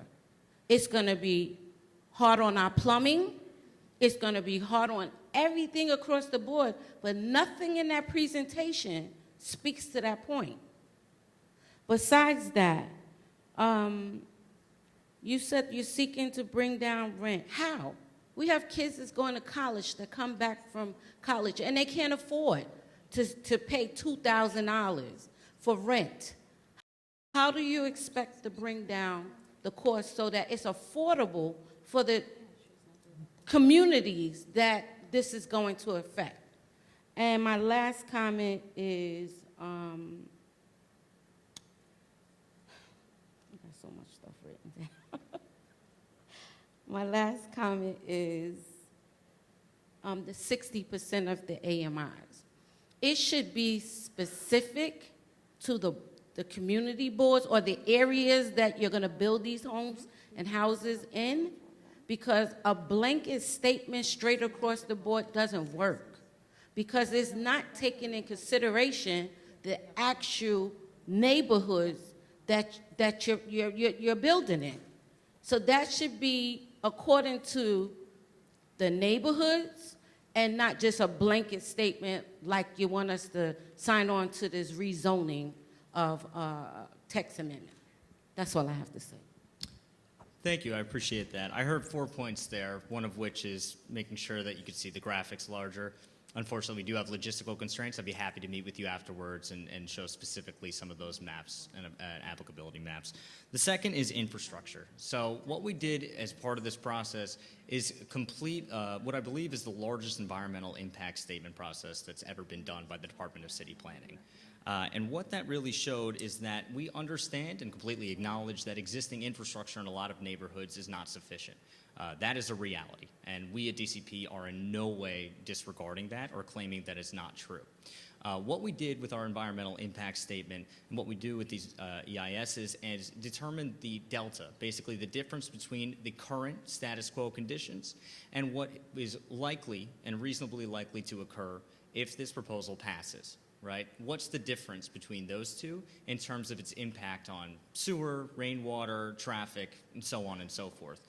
And because the proposal plans to add a little bit more housing in every neighborhood rather than a significant amount in any particular neighborhood, what it found is that there's very, very small or no impact between the existing conditions and the proposed conditions. Now, the reality is that the existing conditions are poor in a lot of places. We're working with our neighboring agencies to try to improve those conditions. That work is ongoing, and we are not disregarding that reality, right? But the difference is between what's going on right now and what's likely to occur if this passes. And again, I know I sound like a broken record here, but what the plan is adding a little bit more housing everywhere to the point where it's, I'm sorry. I understand it's a little bit more housing. However, it's more housing. And you still haven't addressed the fact that you're going to allocate any monies towards infrastructure. You're not allocating. You're saying that it's only going to be a little bit.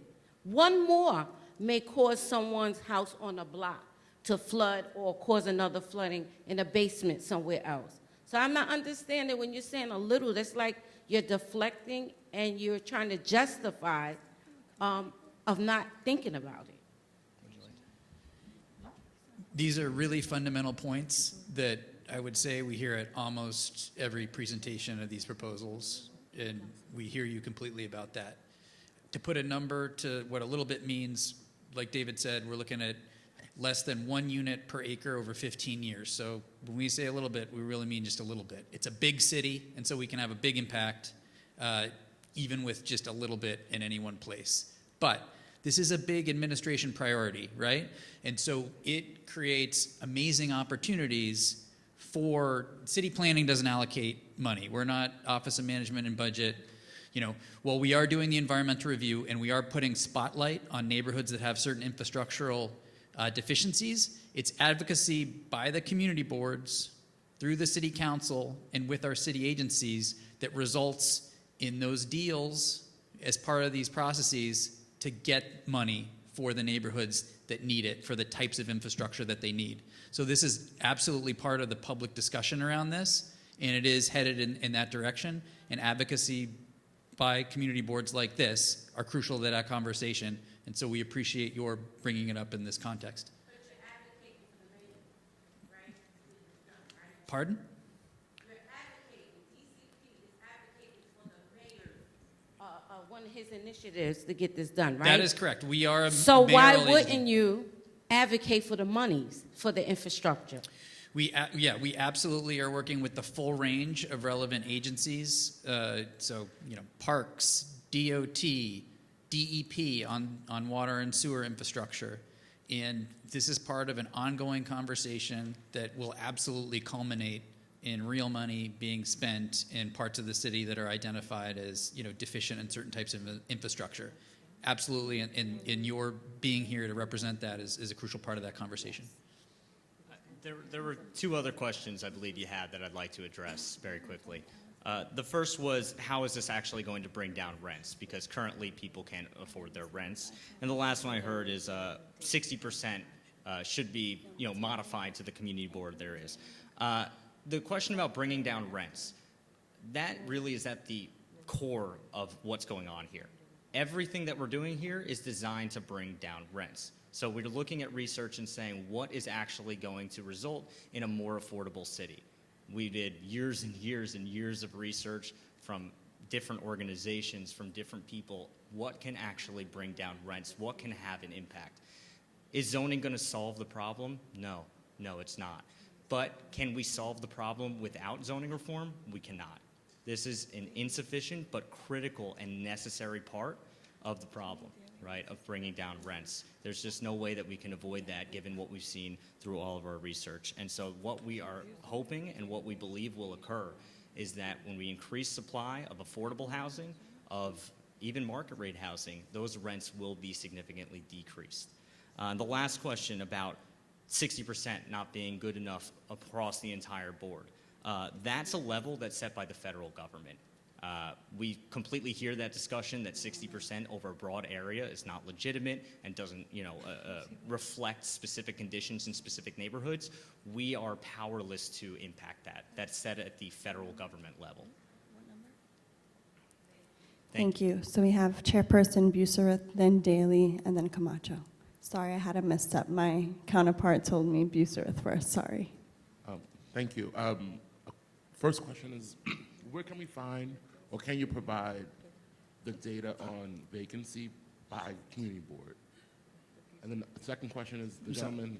I missed that last one. Sorry, where can we find or can you provide the vacancy data by community board? What's that? Yeah. And then second question is, you mentioned that you're going to get to a healthier vacancy rate. What does that mean? Because we don't really have a context for that.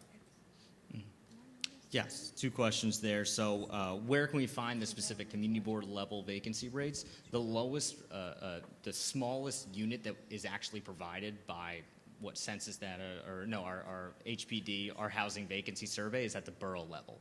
So that's the lowest level that we actually have. It's just not collected otherwise. And then the second question was about, I'm sorry, remind me one more time. I thought I wrote this one down. What a healthy vacancy rate is. It's certainly not 1.41. That's really the case. A higher vacancy rate, it's hard to put a number on specifically what the ideal is. It depends on a lot of different situations. It understood. It's really difficult to put a specific circumstance on it because things change over time, right? Immigration, emigration patterns change. Obviously, we just had COVID, which brought things up and down and things like that, which affects all these vacancy rates. But the point is, when we have such a low vacancy rate, it results in renters competing with each other to the pleasure of property owners who can charge more. I mean, it's a great question. It's the $64,000 question. Just to put 1.41 in perspective, the state defines 5% vacancy as the emergency threshold. So when we're less than a third of that, I don't even know what adjective you'd use to describe that vacancy rate. I think we saw, for instance, in New York City, we've experienced what happens when the vacancy rate goes up. I mean, I think all of us were here during the pandemic. Remember, everybody was leaving. Remember, landlords had to tap dance to fill units. Rents went down. Landlord responsiveness went up. All of a sudden, they were giving you a month free here, a month free there. It was temporary, but you saw what happens when instead of a situation where where tenants have no choice, and landlords understand that, and can raise your rent with impunity, can ignore it when your bathroom ceiling falls in, can rent out substandard apartments because nobody else has anywhere to live. We saw a different world where landlords have to do the work to fill those units. They have to compete for tenants instead of the other way around. And it was only temporary, and obviously the circumstances around it were truly tragic. But for me, seeing something like that in New York City, it gave me the intuition around what we're talking about when we're trying to give tenants more option, when we're trying to raise vacancy rates. Conversely, on the far side of that, when everybody was coming back, looking for apartments, and there were lines around the block for open houses for apartments, and there were literal bidding wars breaking out for apartments on the stoops, and tenants competing with each other right then and there, paying higher rent than the landlord was even asking. So for me, that experience, I was here the whole time, and observing that made this so much less abstract for me. It's not like reading some research paper. It's like seeing it with your own eyes. And so trying to create as much housing as we can to shift that balance away from tenants towards landlords. And it's not just rental, it counts for, home ownership units as well. That's what made it real for me. Chairperson Daly, then Chairperson Camacho. And we Alright. have council member's office here. I Stand. hear the constant conversation about rent lowering. In 1978 to 2020, the average CEO salary increased 351 times that of an employee. Since COVID, inflation it dropped, oscillated, whatever the case is. I don't see anything when I go to the supermarket, it has become even more less affordable for me to afford things. I haven't seen things gone down. I've seen rent gone up over my 42 years living in the United States, and I've not seen it ever decrease. So those are real numbers, right? Not aspiring numbers. And I'm sorry, I don't remember the gentleman's name that spoke before, but I don't remember seeing that line that you saw where the landlord is lowering the rent significantly to get it. I don't see it, right? Now, where you live, you might see it, but where I live, I definitely don't. That's 2. 3, I am concerned that we as a community are getting bamboozled with the ideology of something that would provide affordable housing, but not really affordable housing. Last month, I spoke about the 22-year-old who got affordable housing at a studio for $1,900. That was affordable housing on Flatbush Avenue, Community Board 14, right? That's affordable for a 22-year-old person who just graduated from college. So I'm a little bit concerned about that. And I think the chairperson of Community Board 5 did talk about, I know that the AMI, and I know that there's a federal thing, and I know that they're looking at it, but I think more advocacy for true affordable housing has to come into play. And it can't be that's not our department. It has to be something that we have to fight for and advocate for and let us know what that is happening. Not just tell us, but let us know, hey, we went to Congress to fight for this because we are getting pushback from communities. My last comment, which actually was my original comment until I heard some of the things that you were saying. My last comment is this. Tenants, people are suffering economically.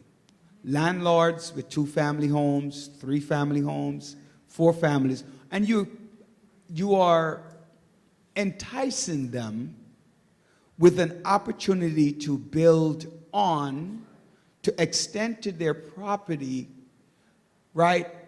Where I know there are people in here who tenants didn't pay rent for 6, 7, 8, 9 months, and they got no money. But they're looking for an opportunity to raise some of that money. So I do believe that the city has to provide some kind of, I don't want to use the wrong word, but the word out there to provide help, grants, to help individuals if they want to expand.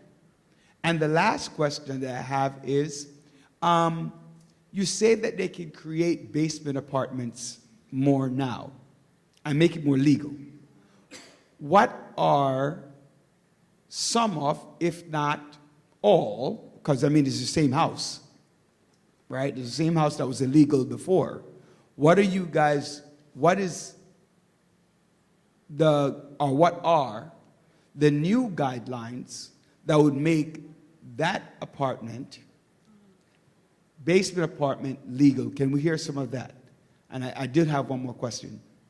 And my last question is, I never liked the word, we're not creating new apartments, we're given the option to. Option is subjective, not objective, right? So I'm concerned about that. That means somebody might or might not be able to, right? I don't know, because I have a zone on the western end of my district. It is really saturated right now with new development. And then the opportunity to do this is, I mean, I'm Community Board 17, so I'm talking about New York Avenue back over to Bedford Avenue, Clarendon Road, and anytime one of those Victorian houses it goes up into an apartment.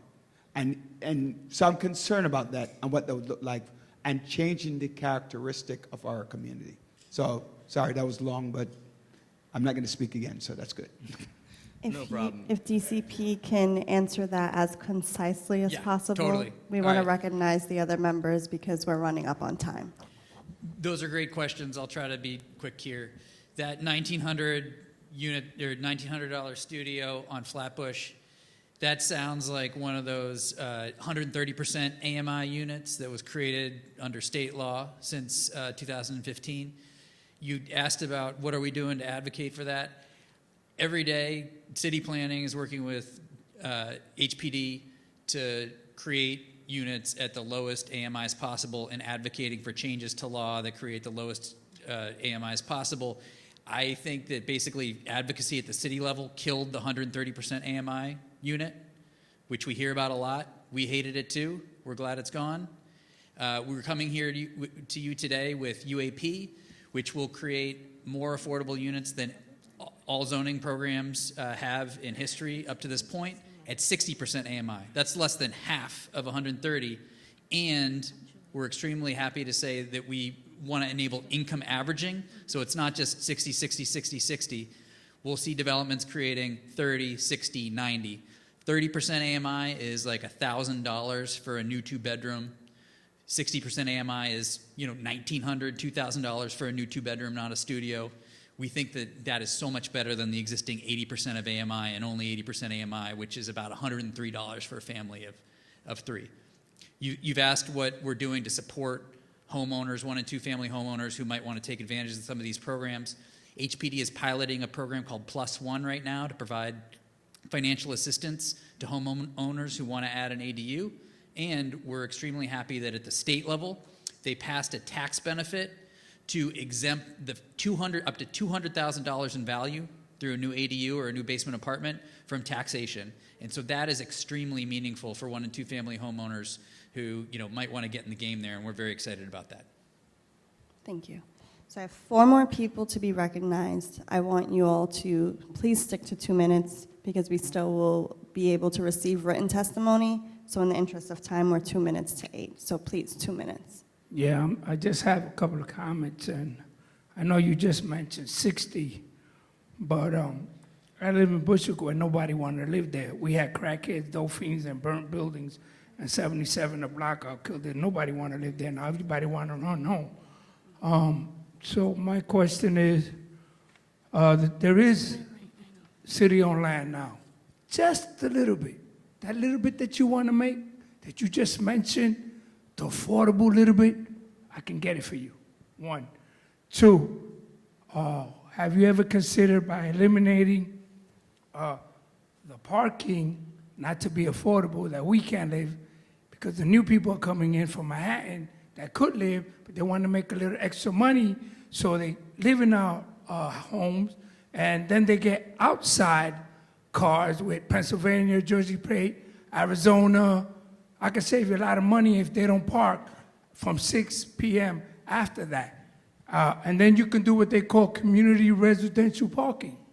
And then we don't have to worry about that because we have a senior right here that may be driving and want to park in front of her home and has to carry all her food by her hand because you don't have money to pay for the bags, Now we got to buy bags. You forgot about that. I just wanted to address those issues with you. So I can get you, and then you said flooding areas. You don't need flood insurance in Bushwick. It don't flood. That's why we have OMB. But we did. Thank you, Chairperson Camacho. Understood. So I heard 3 things there. First, there's city-owned land. Why we're not constructing on that. Next is eliminating parking could lead to some other consequences that may not have been considered, particularly as on-street parking, and then flooding areas. There's still flooding in areas that aren't identified on a flood map. Be happy to talk to that. I want to, and this goes back to the previous question by Chair Daley as well, of, why aren't you doing this, that, and the other thing? Want to be clear, this is not a summary of what the Department of City Planning is doing when it comes to housing. This is not comprehensive, right? The Department of City Planning continues to advocate to other agencies, continues to work on MIH, for instance, to make sure that it actually works, continues to work on neighborhood plans, continues to identify other opportunities for housing. This is just one proposal that's in front of us, right? So that includes city-owned land, right? We're still looking at opportunities with our other agencies to construct more on city-owned land, and actually some in this proposal, our infill proposal, does actually operate a little bit within that realm. When it comes to eliminating parking, this has no regulation. First of all, it has no requirement to remove any parking that already exists, both on-street or off-street. In fact, if you're the owner of a multi-unit building and you want to remove parking, under this proposal, you would need to get special permission from the Department of City Planning if you want to remove parking from a multifamily building, because we recognize that it is necessary in a lot of places and for a lot of demographics. And that's something that we've seen in a lot of our research, both here and elsewhere in the country, is that, I know it may seem crazy, but developers will tend to provide parking when it is necessary for them to market their units. They want to get a return on their investment. They want to rent their units out. And if they're going to a place with people who have cars and with people who can't use bikes or public transportation, or it's not near public transportation, what we've seen already in the city is that folks tend to, in many situations, actually provide far in excess of what our minimums are, right? And what that points to is the fact that our minimums probably don't really mean much anyway. Right, and so that's something that we kind of speak to here. When it comes to flooding areas, we're committed to, again, this goes back to the fact that this is not comprehensive of our work. We're continuing to do studies in flood-prone areas and existing areas that may not have previously been defined as flood-prone, that could be in danger zones in the future, and we're continuing to update those.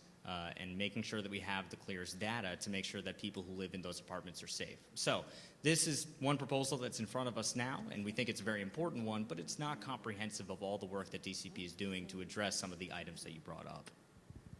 Thank you. Stanley Ng. Yes, Stanley Ng for Councilmember Susan Swan. We mainly in Community Board 10 and 11.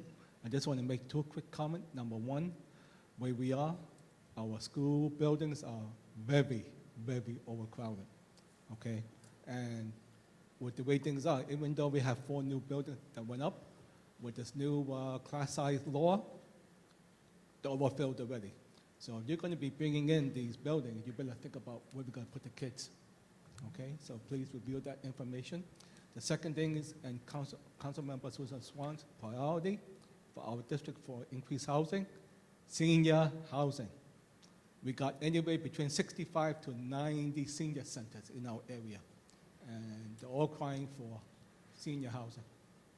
So if you can help with that, we can talk. If not, it's going to be a fight, because I don't want to be a point where it's going to be little kids looking for schools and the seniors looking for housing. Don't get us into that battle. Thank you. Thank you. Understood. 2 questions I heard there about school seats and providing senior housing. The first, when it comes to school seats, again, I would point back to the environmental impact statement that we released, the draft statement. It's dense, but it is available online. I'd be happy to connect with you afterwards to find those specific points. I want to again point to what it found is most likely to occur, which is 0.7 units per acre over 15 years, right? That's a unit that may be a family with children. It also may not be, right? And if it's a family with children, I think that kind of speaks to what the EIS points to, which is that in the existing situation, as we spoke in previous situations, a lot of infrastructure, which includes school seats, sewer capacity, et cetera, needs improvement. That's a reality that we in no way deny. That's absolutely true. But what we're looking at is not that existing condition. We're looking at the delta, the change between that existing condition and what the additional impact would be if this proposal on the table were to pass, right, and were to be reasonably implemented given all the other concerns. And what we found is that from the existing conditions to what's likely to occur if this passes, there's going to be either no impact in many scenarios or a very, very mitigable impact, right? And that, I think, speaks to the fact that it's A, a wide geography, and B, likely to be implemented over a long period of time, right? If I'm a property owner and I see some new rules, it's going to take me some time to actually develop a building if I so choose to do so, right? The fact that it may seem crazy that there's not going to be a significant impact, understandable because this is a large proposal. But what's large about it is that it's broad, right? If we were proposing something that would bring a whole lot of new towers to an area that doesn't have it, which is not the case, or a ton of new building to one neighborhood, then it's very likely that we would have severe impacts. But because it's spread out, what we found is that it's very likely to have very small impacts, if any. That said, we've used the environmental review to put a spotlight on certain parts of the city that are already over capacity, and so even a little more housing creates an impact. And so this is actually one of the areas where some parts of the city have been identified as needing those mitigations that we are exploring between the draft EIS and the final. So schools in particular is one that we're looking at carefully with SCA.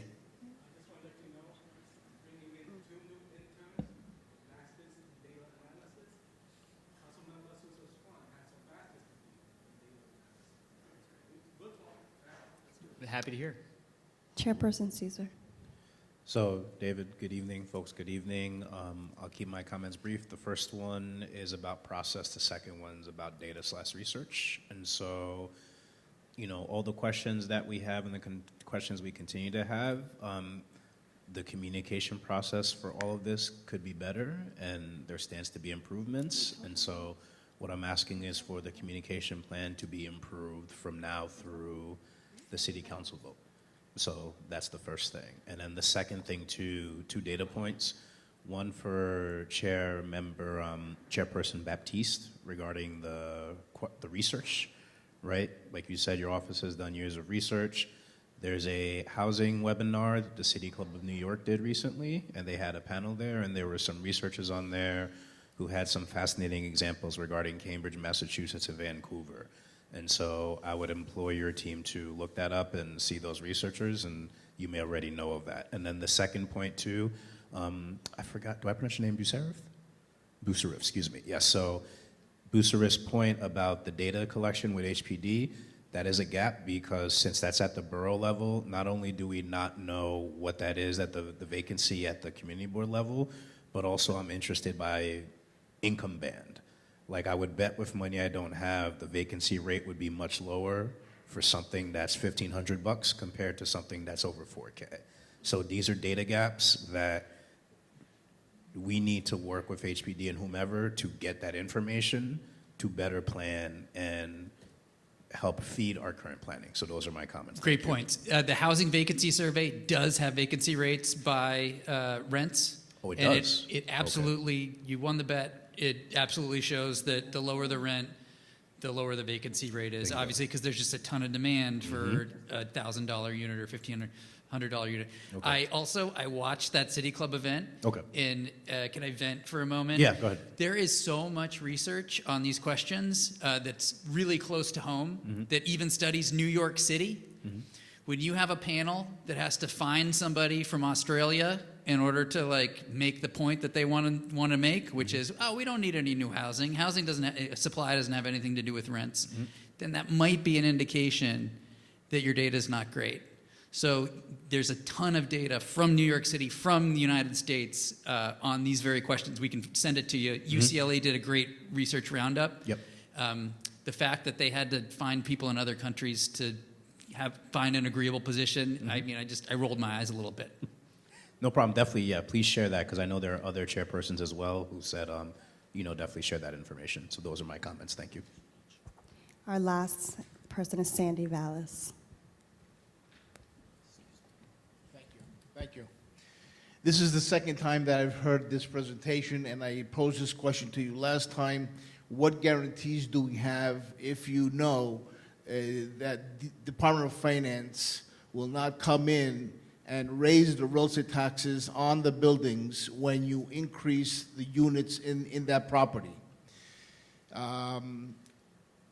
If you go back to Department of Finance and look at the taxes, or go to the New York City Water Board and look at the water rates, I'll stick on those two only, being that they're city agencies and New York City agencies as well. When was the last time that the Department of Finance lowered real estate taxes? When was the last time New York City Water Board lowered the water rates? When was the last time National Grid or Con Edison came up to ask for an increase in electrical rates and gas rates and were denied? They're always approved. Insurance rates are going through the roof. Everything is going through the roof, but it's always the greedy landlord that is only out for his pocket. We're also talking about building housing on city-owned land. I got something like that as well. Who is the worst landlord in New York City? Do we know that? It's not a private landlord. It's NYCHA. They leave their tenants for years without heat and hot water. If that would be done to me, I would be put in jail the next day. This is what we need. This stigma that rents are high because greedy landlords want to put money in their pockets must be dissolved. If you're going to put the blame on the landlords, you got to put the blame on the city as well. We cannot blame only the landlords. This is not right. I'm going to handle that in reverse. Nobody's blaming the landlords. No, I'm not. City planning is not. They're just playing the game. They're playing by the rules of the game. Exactly. Because of the housing shortage. No, it's not the housing. Because nothing ever goes down. No expenses ever go down. Anyways, for your question though, reverse order. I am not blaming landlords. We're not blaming the landlords. It's our fault more than anybody else. Who's most directly at fault for the fact that we don't have enough housing in this city? We're the ones who control the regulations that say what you can and can't build. So when people are mad about the housing shortage, when people are mad about illegal basement apartments, I point the finger at myself because people got to live somewhere. And if we're not doing our job and creating the capacity for enough housing, I don't blame people who have to find some place to live by hook or by crook. And so same thing. I blame us for high rents. I don't blame landlords at all.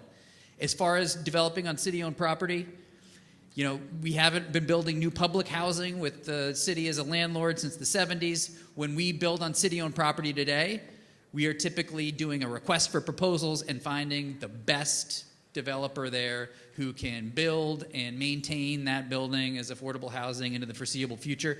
It's not like there are no problems with that ever, but it tends to work better, we believe, than the old system where we're the landlord, we're the landowner, and everything else as well. On taxes, we've absolutely talked to DOF on what the consequences here will be. I want to assure the homeowners out there that zoning changes alone will never change your taxes. It's only if you do something with them, if you build more, then that can change your taxes. I mentioned the state tax benefit for ADUs, so if you're a 1 or 2 family homeowner and you're adding an ADU, you got up to $200K exemption from additional assessed value there as well. And when we talked to DOF as well, they said the thing that you just got to look out for is that you stay in the same tax class. I think it's 1 to 3 or 1 to 4 is the lowest tax class, and then 4 to 10, and then above 10. And if you're staying within your tax class, then your taxes are going to be okay, even if you build a little bit more.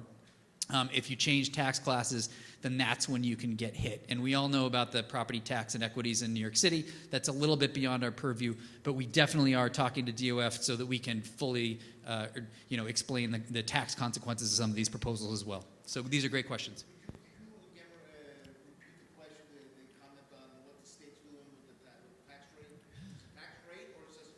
The state is passed a break that exempts up to $200,000 of assessed value if you're a 1 or 2 family homeowner who adds an ADU. So that's a nice little bit of incentives there for folks who might want to do an ADU if we are able to get that component passed here. One more thing, because we have to close up. Here's what's going to happen, because it's happened before. Whenever the assessed value goes down, the city counters by increasing tax rates. Whenever they want to lower the tax rate to show that they're giving us a tax break, the assessed values go up. So if you're telling me that the assessed value is going to go down because of these new ADUs, the city's going to counter and they're going to increase the tax rate, which means, again, landlords get screwed. I hear you. Yeah, this is just your assessed value is not going down. It just won't go up if you add an ADU. And as far as New York City fiscal policy goes, building more housing is absolutely crucial to our economic development goals and to fiscal health here. If we're in a situation where you can't build enough housing, there's also good research on that. Economies can't grow if workers can't afford to live any place. There's absolutely great research from across the country and across the world on this. And something like that is happening in New York City today as well. That means we have less money flowing to our coffers, our tax coffers through, various means, like commercial real estate took a hit and everything like that. Well, that puts more pressure on homeowners. That puts more pressure on real estate tax rates as well. So just think of this, building more housing, as part of a way to have healthier economic development and to support the fiscal health of the city too, so they don't have to stick their hands in your pockets when there's a budget shortfall. Thank you so much. We want to thank DCP. If I just say one last thing, because this is a comment, I'll make it brief, I promise. Please. This is a comment we've heard from a little bit of everybody, both here and at our individual prices, is prices always go up. New apartments are built, they're always going to go up. There's no world in which they go down. The fact that we can't envision a world in which prices go down speaks to the necessity of a proposal like this, right?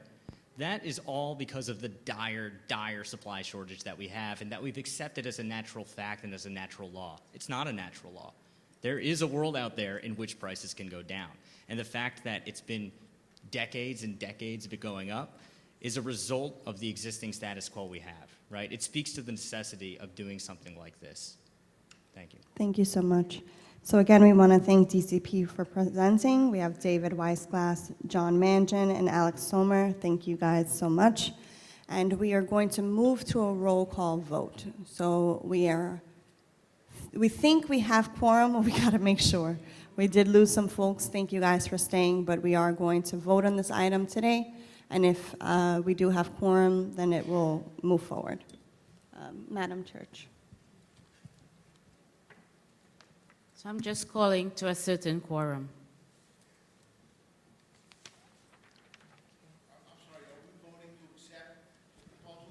We're first going to assess whether we have quorum to vote. If we do, we'll move forward with a vote.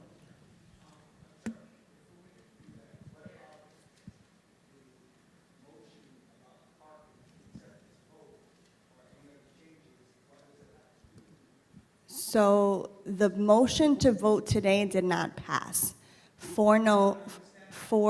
Sorry.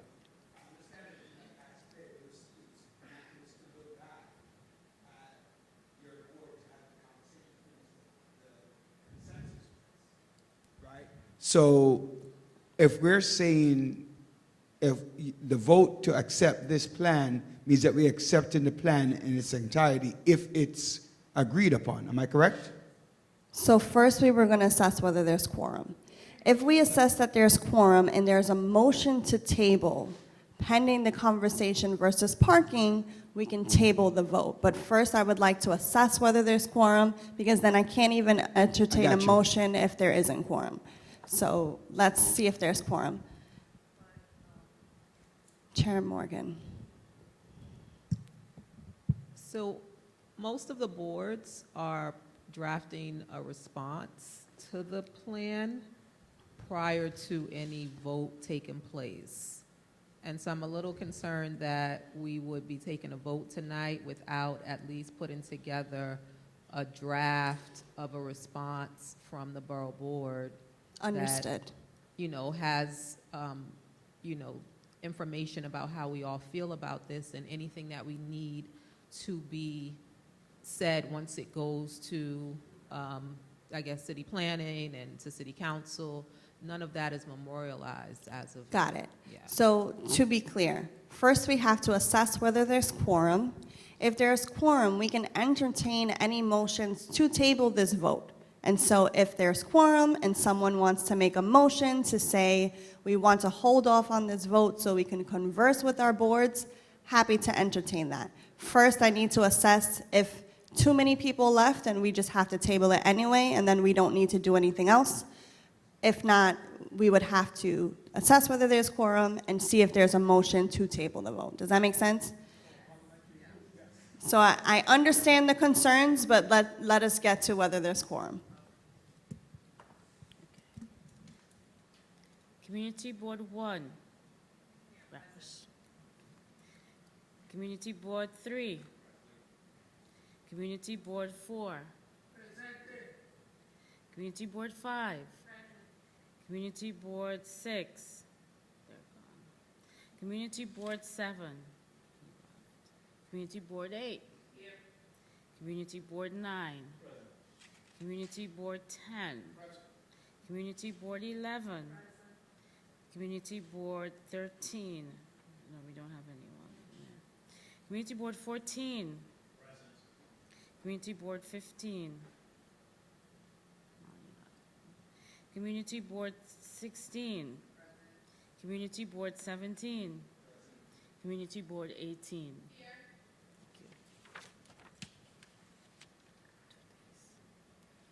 Community, sorry, Council District 33. Council District 34. Council District 35. Council District 36. Council District 39. Council District 41. Council District 42. Council District 43. Council District 45.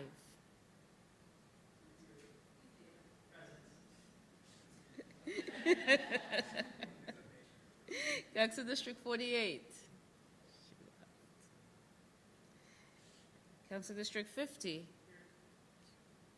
Borough President's Office. Here. Okay. That's 18. 18. We have 17, 18, no, we need 19. So because we have 18 present, we do not have a quorum, so we will be tabling it. I wanted to get back to the vote on voting regarding including parking. It did not pass, and so it still remains tabled. We will revisit it as unfinished business for next week. So, are there, next month, sorry. Our September, you guys know what I mean. It's my first one, cut me some slack. Any objections to adjourning? Inquiry, okay.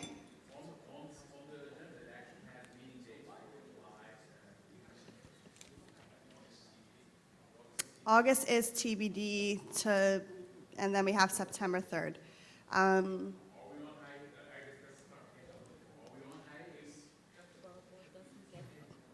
Right, so Borough Board, according to the charter, is technically supposed to meet in July and August. If we have to adjourn because there's no items on the agenda, then we can revisit that. But for right now, our next meeting is Tuesday, July 2nd. Any objections to an adjournment? Seeing none, we are adjourned as of 8:25. Thank you all.